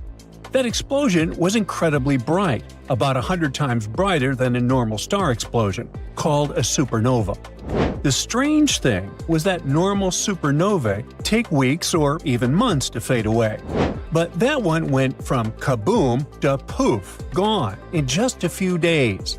It got extremely hot and huge, about the size of our whole solar system, and then vanished like it never happened. Scientists were seriously confused. Now, they named the explosion the Cow, because its official name was too long and not exciting at all.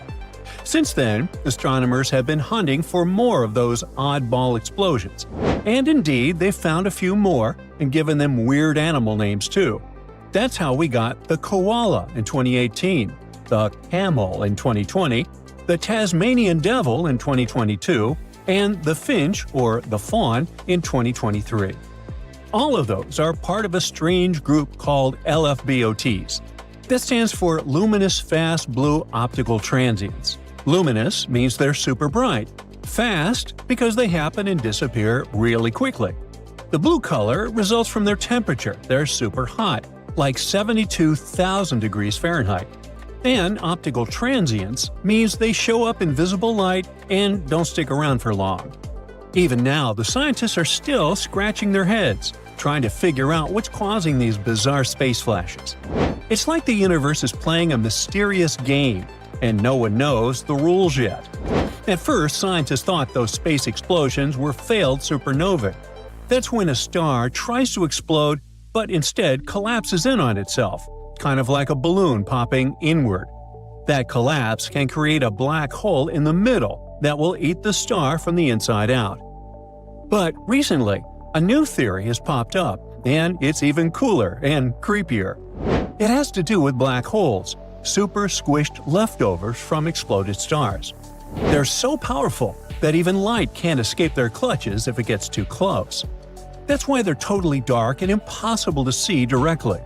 Now, some space scientists think that unknown black holes, not too big and not too small, might be pulling in stars that get too close, which produces those explosions. Such holes are called intermediate mass black holes, and no one has actually seen one of those yet.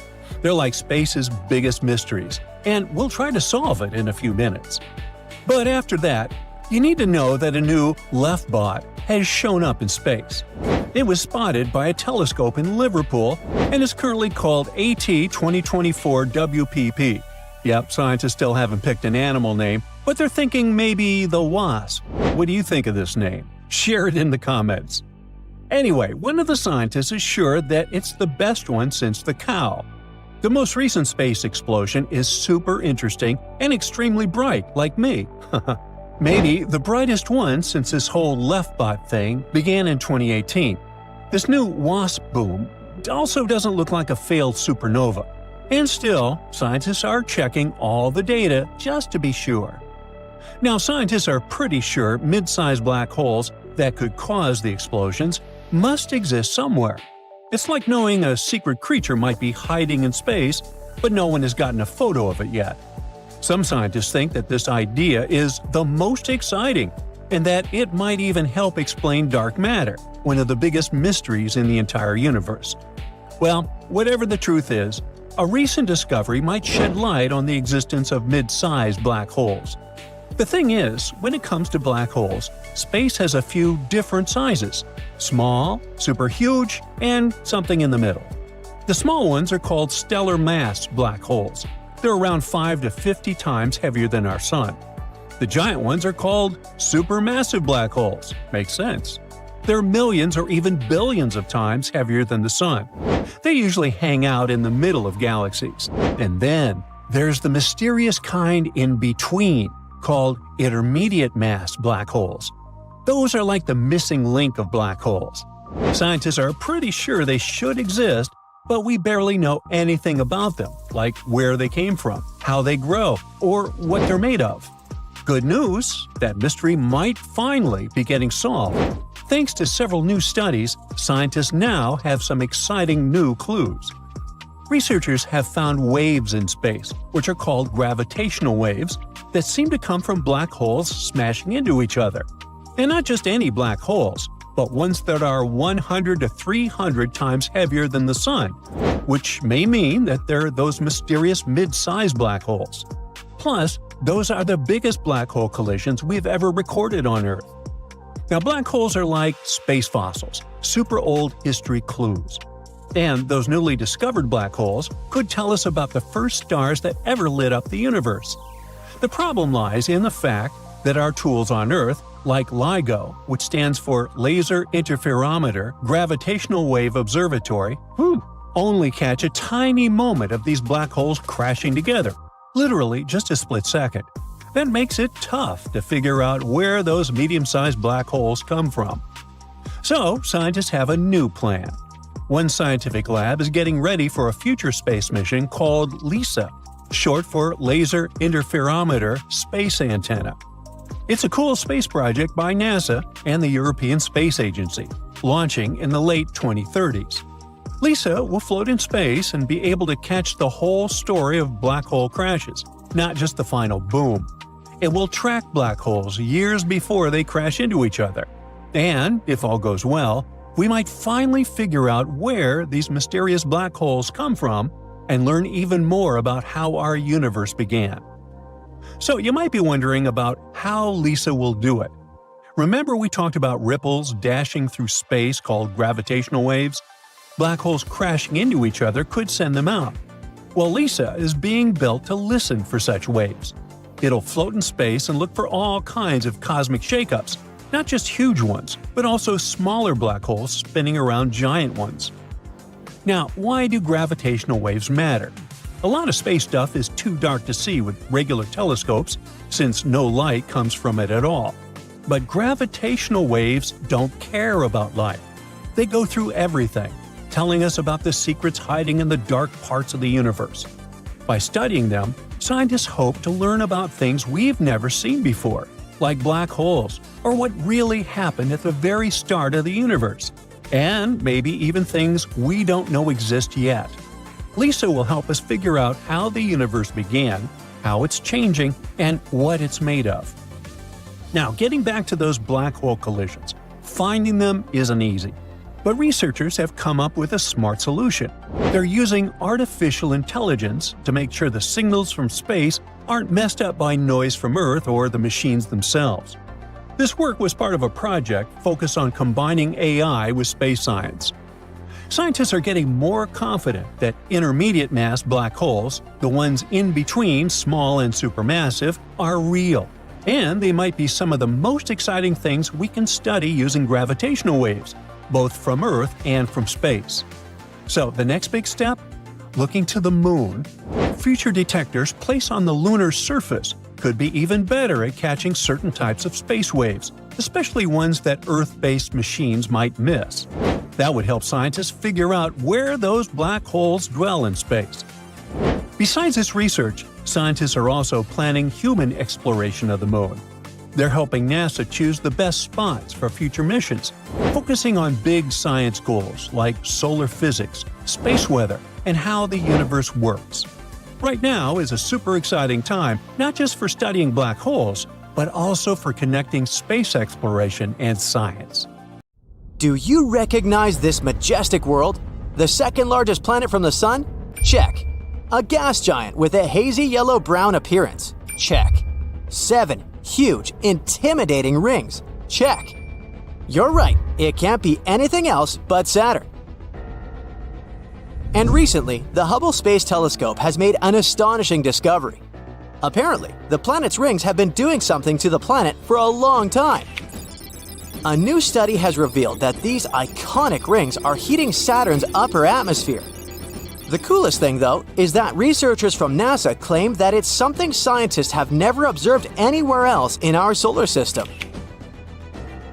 This secret has been hiding in plain view for 40 years, and only after using the observations of the planet received from the Hubble Space Telescope and retired Cassini probe and Voyager 1 and 2 spacecraft did astronomers figure it out.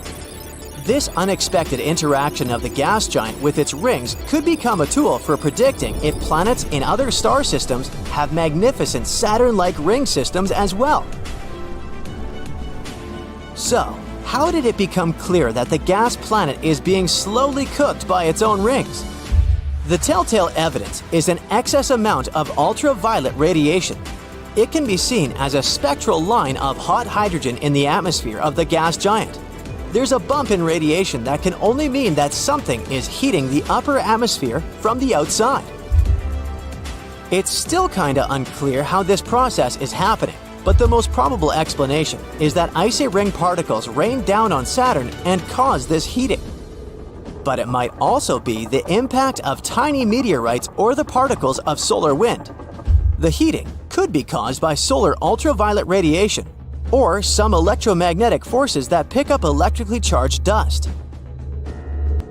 When NASA's Cassini probe finished its mission and plunged into Saturn's atmosphere, it had enough time to measure the atmospheric components. And it turned out that many particles were indeed falling from its rings. But in any case, the heating process happens under the influence of the gravitational field of the gas giant.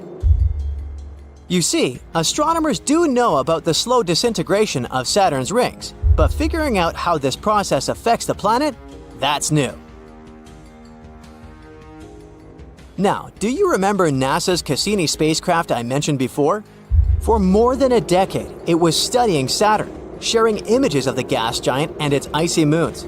It took us to marvelous worlds where methane rivers ran into methane seas and jets of gas and ice were blasting material into space.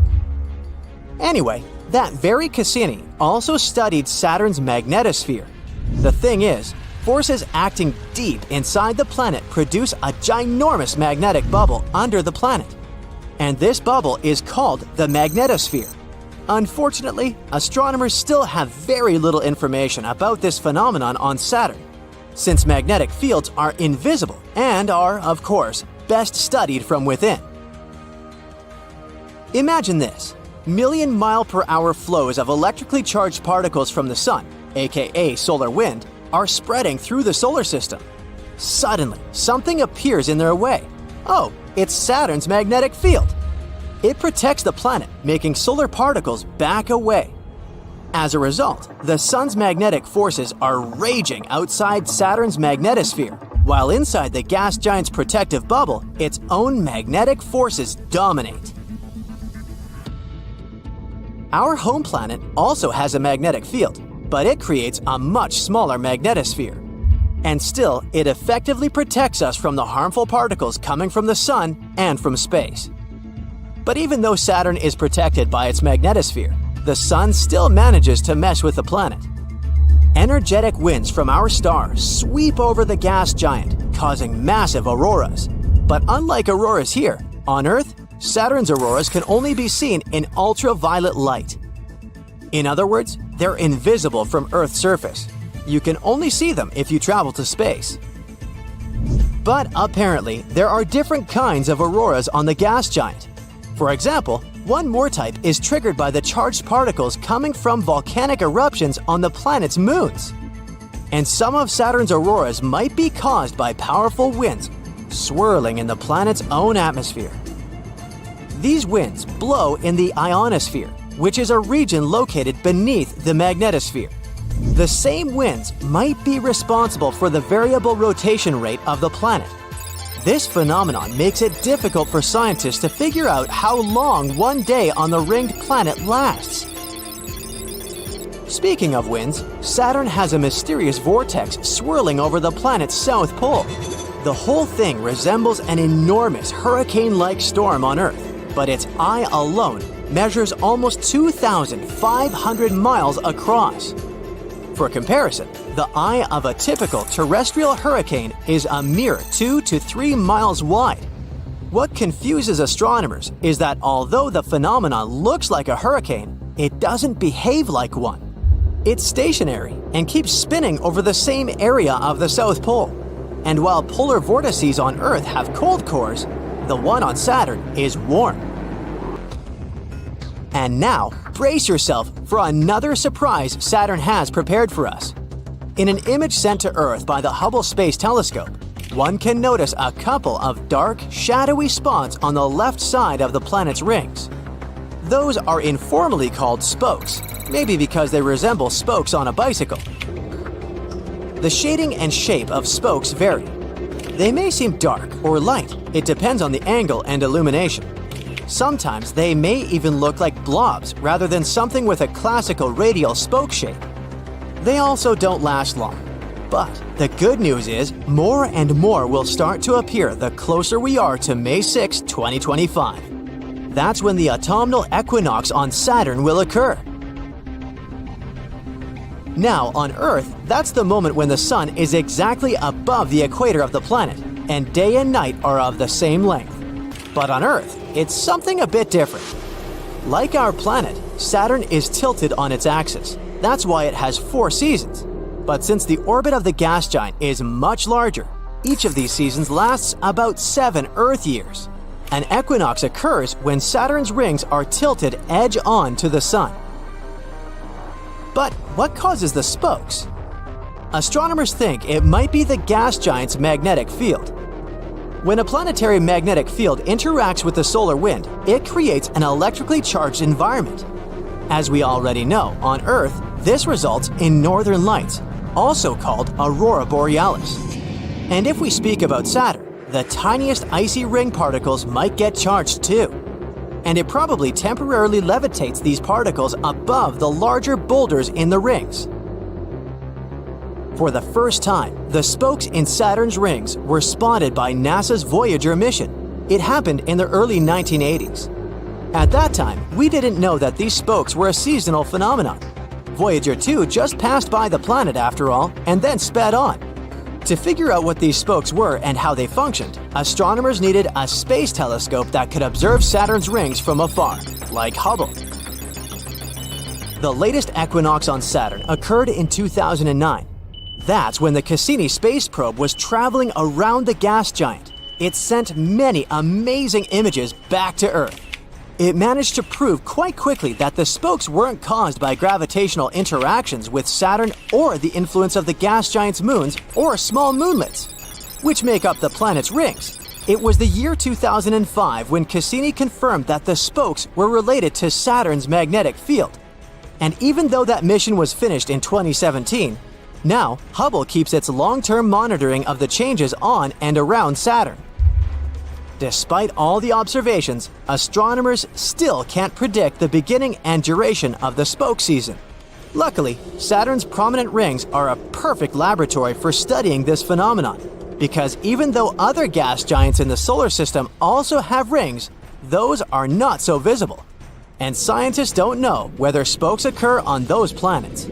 Why do we love Saturn so much? Right, because we love its amazing rings. The planet stands out in the solar system because of them. The major rings have a diameter of 170,000 miles, yet their thickness does not exceed 330 feet. Saturn's slowest outermost ring spins at about 37,000 miles per hour. It's slower than the rotation of Saturn itself. But did you know that Saturn was ringless for most of its history?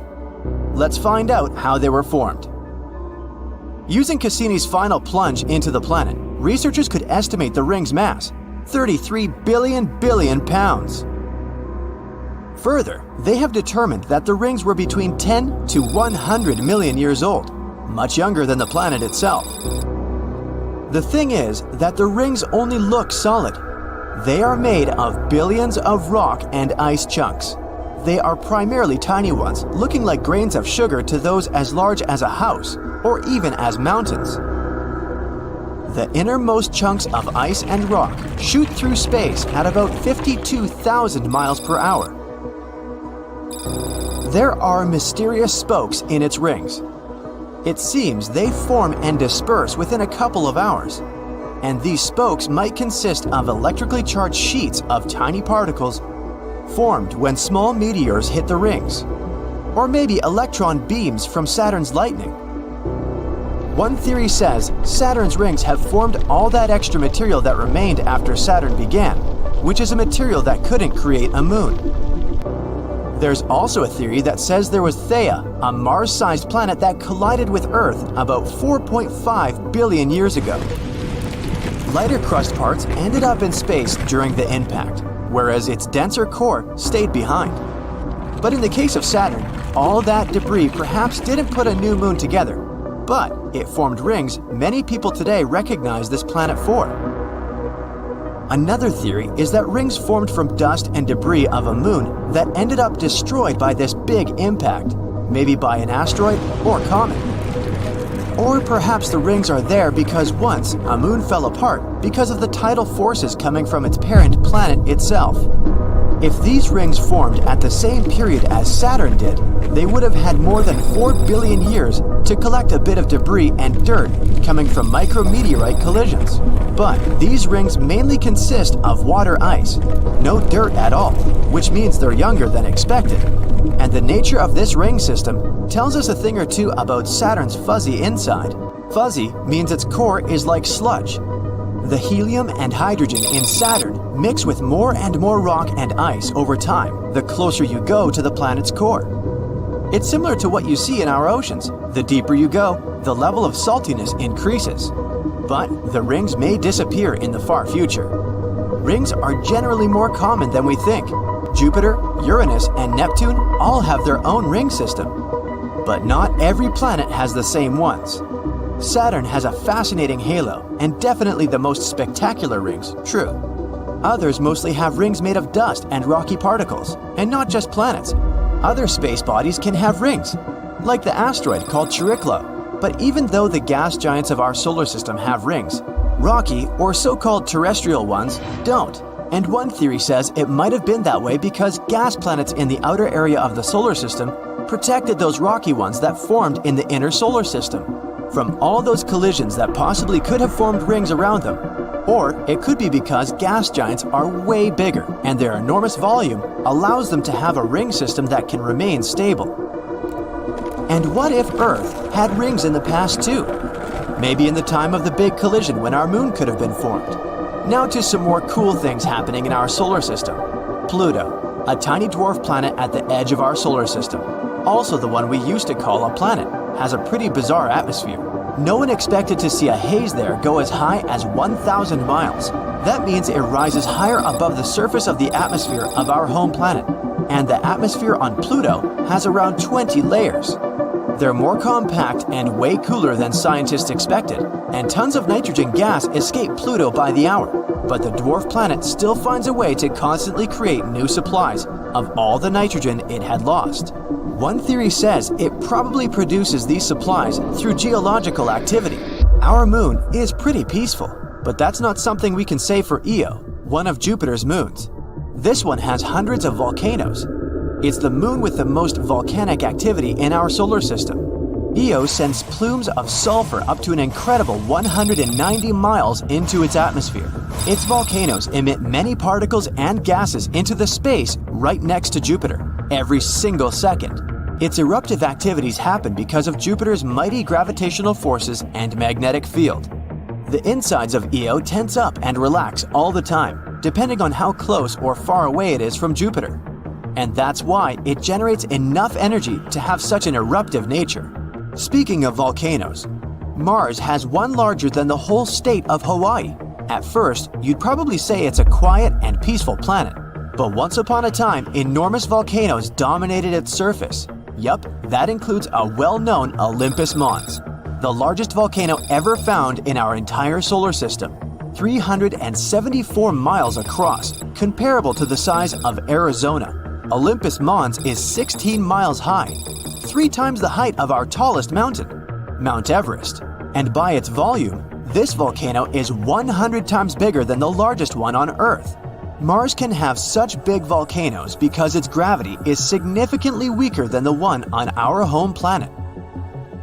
Also, the crust on Earth moves all the time, unlike the Martian crust. Do you know how the Hawaiian Islands formed? A hot spot in the mantle created a chain of volcanoes in the crust floating above it. A Martian volcano may grow bigger because its surface isn't moving, so a volcano could build up for a longer time in just one spot. Miranda is one of the most bizarre moons in the outer part of our solar system. It's a shadowy moon that orbits Uranus with many craters, sharp ridges, and similar disruptions on its surface. Usually, this type of relief tells a certain area used to have a lot of volcanic activities. But that wasn't the case with Miranda. Also, this moon is way too small to generate tectonic activities, another element that could form this type of surface. One theory says the gravitational force from Uranus could have caused the push-pull action, something that made all these bumps on Miranda's surface. We'll have to send another spacecraft to find out what was happening there. We are all made of stardust. 97% of atoms we're made of are the same as the material our galaxy consists of. The building blocks of life is a term we use for a group of elements that are vital for life on Earth. And stars have these elements too, but in different proportions. For instance, we are 65% oxygen by our mass, whereas elements we measure in space, like the spectra of stars, have less than 1% of oxygen. So, Mercury is already the smallest in our solar system in the planet category, excluding some other bodies like the dwarf planet Pluto. And now it looks like it's still shrinking. It's the second densest after our planet, but it's getting denser over time. Researchers thought the Earth was the only planet in our solar system with tectonic activities for a long time. And now we know Mercury is tectonically active too. Messenger spacecraft managed to map the whole planet. Scientists realized the planet is full of fault scarps, some cliff-like landforms. Since these are relatively small, they're probably young, and Mercury is still contracting even 4.5 billion years after our solar system was formed. This planet's called the jewel of the solar system. Made up mostly of gases, it could float on water, should you find a reservoir 75,000 miles across and just as deep. But what makes the planet so recognizable is its beautiful rings, gray, tan, and beige. They consist of dust, rocks, and ice. Some bits are as tiny as grains of sand, others as large as skyscrapers. The planet I'm talking about is Saturn, and right now, Earth is hurtling toward it at breakneck speed. It all started on a regular day over half a year ago. All of a sudden, Earth changed the course it had been following for several billion years. But instead of rushing toward the Sun, it started to move away from the star. On second thoughts, it might be for the better. We've got more time to find a solution. Earth used to move around the Sun at a speed of 67,000 miles per hour. For some mysterious reason, when it left its orbit, the speed remained the same. It means we're going to cover 746 million miles, separating our planet from Saturn within a year and 3 months. At first, no one realized what had happened, but a couple of hours later it became obvious. Despite the panic that engulfed Earth's inhabitants, nothing seemed to be out of the ordinary. But all too soon, it started to get colder and colder. Astronomers' forecasts were pessimistic. People started to leave their homes at the poles, move closer to the equator. Most plant and animal species were having a hard time. Some of them went extinct, even though we were trying to save them in greenhouses and special conservation parks. The sky changed dramatically. In a week, we could see Mars clearly. It looked like a big reddish sphere hanging low over our heads. Jupiter became as bright as the Moon. Once Earth was as far away from the Sun as Mars, days became twice dimmer than they used to be. At first, our planet's atmosphere was acting as a barrier between people and space. That's why we didn't feel the cold immediately. But 7 days later, everyone who dared to leave their home had to be cocooned in heavy winter clothing. By that time, the temperatures had already dropped down to minus 145 degrees Fahrenheit. It got even colder once our planet passed Mars and hurried through the asteroid belt. It's been one of the most dangerous regions on our way so far. Yes, people could admire awesome meteorite showers streaking the sky. But several space bodies managed to get through the Earth's atmosphere. They slammed into the ground, flattening mountains and leaving behind gigantic craters. They caused tsunamis and triggered earthquakes. Right now, most of the planet, including the oceans, has already turned into an icy desert. There's a lack of food and natural resources. We've built underground towns and tunnels connecting them. Our scientists work day and night to find a way out of this situation. If they don't, that's what's going to happen. The closer our planet will be to Saturn, the more the ring planet will loom over the horizon and the larger it'll look. Soon, it'll already shine brighter than the full moon. The massive yellowish-brown orb will be visible even during the day, but it'll look especially impressive at night. Instead of sleeping, millions of people will spend hours watching Saturn grow larger and larger. One day, the distance between the two planets will become the same as the distance between Earth and Mars used to be. Saturn's disk will be about a quarter the size of the full moon. Its rings will be as large as 2/3 of our natural satellite.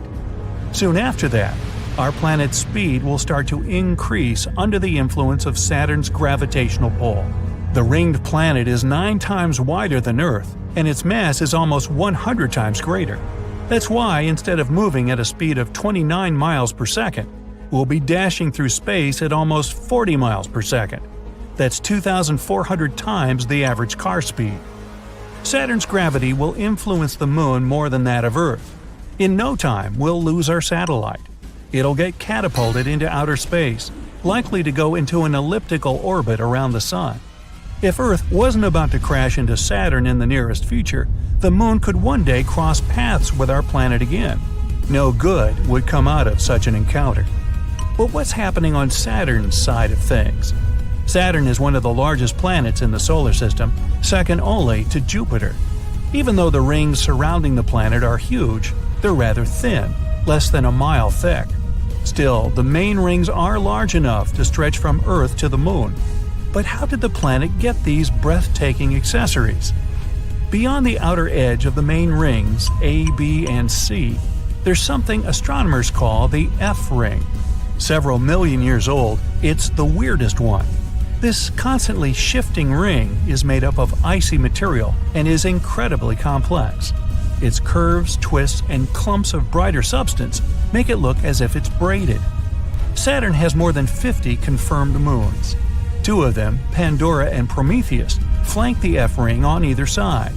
They weave outside and inside the ring, acting like shepherds. They herd ice particles into a 60-mile-thick band. But why are they performing this elaborate dance? No one knows. What scientists do know is that when Saturn's rings were evolving, icy material clumped together and formed moonlets. Some of them grew and turned into the planet's largest moons. But 2 of them collided. That's how the mysterious ring F appeared. If the moonlets had only been made up of small icy particles, the space collision would have left a ring and nothing else. But they had dense rocky cores. Those remained intact and turned into Pandora and Prometheus. People don't have any evidence Saturn's ever collided with another space body. Our Earth might be the first. But before crashing into the planet itself, we'll have to get through its rings, including the ring F. And no, our planet won't just punch a hole in them. Saturn's rings are made of small particles. Earth's gravity will start to pull some of them out of their orbit once we're close enough. It'll result in a long plume that will reach our planet. And later, when we squeeze through, the cloud of icy particles will drag after Earth. It won't have enough power to rid Saturn of its rings completely, though. They'll continue to move around their home planet, but their orbits will change and become more elongated. There will be no more stunning bands. Over time, the rings could probably settle down again, but Earth won't give them such a chance. The collision with our planet won't leave Saturn unscathed. If there's still a possibility to sneak a peek at the sky, people will be able to see the rings disappear into nothingness, but not for long. Soon, the largest chunks of rock will start hitting the surface of our planet, leaving behind lifeless land dotted with craters. In the worst-case scenario, Earth might even collide with one of Saturn's numerous moons. But let's imagine we've passed through this region in one piece, and now our planet's very close to Saturn. The gas giant might seem airy, but there's no way Earth can fly through the huge sphere and leave from the other side. Gravity is what keeps all that gas together. The very gravity that make our planet speed up. The closer it is to the much bigger space body, the stronger the pull is. It'll cause the fault lines on Earth to rupture. It'll also set off powerful volcanic eruptions all over the world. And then, with enormous force, our planet will crash into Saturn. The planet's atmospheres will get compressed. This will cause a dramatic and fast temperature rise, and in no time, the air will be on fire. Scientists claim that Saturn's core is dense, made up of iron and nickel, and surrounded by a rocky layer. But we'll never make it there. Earth will burn in the bigger planet's atmosphere after being literally torn apart. Our beautiful, blue-green world will turn into billions of trillions of tons of vaporized rock. Pity. Maybe Earth will become yet another Saturn's ring, instead of the ones it's ruined. Sounds grim, I know. Yeah, we can't save Earth from Saturn, but that's only a bad dream. So, maybe we take that effort and save us from a real threat, climate change. Just saying. Way out by Saturn, there's an icy moon called Enceladus. And it's literally spitting out ice into space. And that ice contains the stuff life's made of. Oh, and there's a whole ocean hiding under the ice. And who knows what's living in it. Enceladus is only about 300 miles across. It could literally fit inside the state of Colorado. But even though it's super small, it's got liquid water, energy from hydrothermal vents, and a bunch of chemicals that could actually support life. In other words, it's one of the best spots in the solar system where life could exist. Now, rewind about 20 years. NASA's Cassini spacecraft flew by Saturn and noticed something strange. Enceladus was shooting out little jets of icy particles from cracks near its south pole. Later, scientists realized those jets were coming from a giant underground ocean beneath the moon's surface.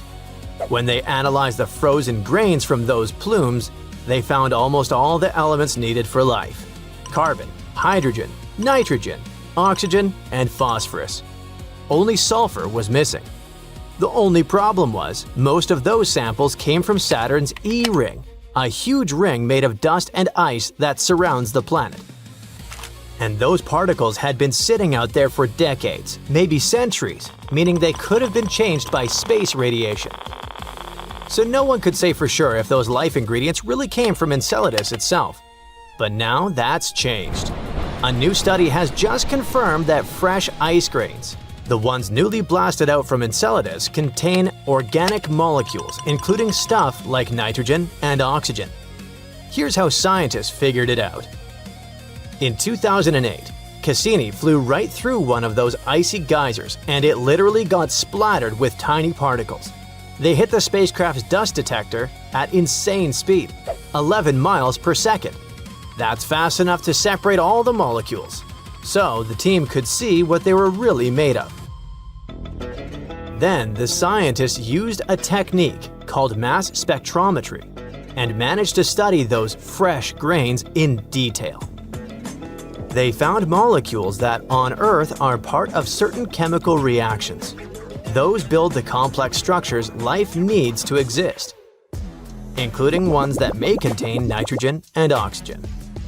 One of the researchers said that this likely proved that those complex organic molecules hadn't formed in space. They might have actually been coming straight from Enceladus's ocean. Another scientist explained that those molecules could play an important role in biological processes. All this means that Enceladus might really be habitable, But even if there's no life there, that's still a big deal. Because then we have the right to ask, wait, why isn't there life when all the right conditions are in place? The story doesn't end there. The European Space Agency is already planning a future mission to actually land on Enceladus, right at its south pole. They want to scoop up more samples and see what's really going on under all that ice.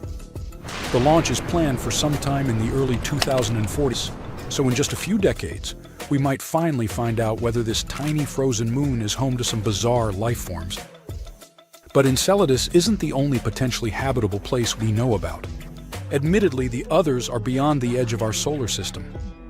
Like 3 possible super-Earth planets orbiting a nearby orange dwarf star. Now, super-Earth is just what scientists call planets that are bigger than Earth but smaller than the icy giants like Uranus and Neptune. Scientists from the University of Exeter found that those exoplanets were orbiting their parent star, HD 48498, which sits about 55 light-years away from Earth. That's practically our cosmic neighborhood. Each of these planets takes a different amount of time to go around its star. One needs 7 Earth days, another 38 days, and the last one 151 days. And the coolest thing is that the outermost planet might actually be hanging out in the star's habitable zone. That's the sweet spot where it's not too hot and not too cold for liquid water to exist. It means the planet's surface could be comfortable enough for water to exist without boiling or freezing. This makes it a great candidate for life as we know it. Over 10 years, the team collected nearly 190 super precise measurements using cutting-edge equipment that looks at the light coming from stars. By checking whether the star's light is slightly shifting toward us, this is called blue shift, or away from us, that's red shift, they can figure out if a planet is tugging on it. The host star itself is an orange dwarf, something like our Sun's smaller and calmer cousin. It's similar to the Sun in many ways, but as an orange dwarf, it gives off less radiation than our yellow dwarf star does. The coolest part is that this is one of the closest planetary systems we've ever found that hosts a super-Earth in the habitable zone around a Sun-like star. Now, super-Earths aren't exactly rare. Scientists have found over 6,000 exoplanets since the first one orbiting a Sun-like star was confirmed in 1995.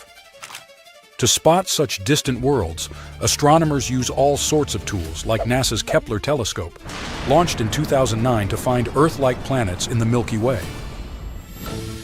Let's sneak a peek at some of the most exciting exoplanets out there. Gliese 667cc is only 22 light-years away, even though that's still about 129 trillion miles from us. It's about 3.8 times the mass of Earth, and zips around its red dwarf star in just 28 days. So a year there is 13 times shorter than ours. Its red dwarf star is cooler, and the planet probably sits in the habitable zone, though occasional stellar flares could give it a sunburn. Kepler 22b is way farther out at 600+ light-years. It was the first Kepler planet found in a habitable zone. It's about 2.4 times bigger than Earth, and we still don't know if it's rocky, liquid, or gaseous. Its orbit is close to Earth's, taking 290 days to circle its G-class star, smaller and colder than our Sun. Kepler 69c is a whopping 2,700 light-years away. This planet is almost 70% larger than Earth. Its orbit takes 242 days, putting it in a Venus-like spot in its system. But since its star is only 80% as luminous as our Sun, the conditions on that planet might be way friendlier than those on Venus. We discovered TOI 733b in 2023. This world is about 245 light-years away. It orbits its star super fast, taking just 4.9 Earth days. But the coolest thing is that it might be completely covered by a massive ocean. Could there be life in that ocean? Time will tell. GJ 1214b is 40 light-years away, pretty close by space terms. The planet is almost 3 times Earth's diameter and 8 times as heavy. It needs 38 hours to orbit its red dwarf star. The surface temperatures there hit 450 degrees Fahrenheit And with all that heat and pressure, water behaves in crazy ways, like hot ice or superfluid water. By the way, that superfluidity is wild stuff when water moves like magic without friction. But don't try it on Earth. You'll just get dehydrated. Proxima Centauri b is the closest super-Earth, sitting at just 4 light-years away. It has a similar mass to Earth's, but a year there is only 11.2 days. Its star even wobbles a bit thanks to the planet's gravity. That's actually how scientists discovered it. The planet sits in the habitable zone but gets blasted by extreme UV radiation because it's super close to its star. Right now we can't even study its atmosphere. And finally, TOI 715b. This one orbits a red dwarf, which is smaller and cooler than our Sun. These tiny stars are pretty great for finding habitable worlds because planets can orbit close without frying. TOI 715b may have once had a super thick atmosphere like Neptune's, but it might now be losing it. Scientists need more research to see if it's now a watery, rocky world. In any case, some of these planets might have oceans, some might be way too hot, and some could even be our distant cosmic cousins. Either way, each discovery helps us understand the universe a little better. And who knows?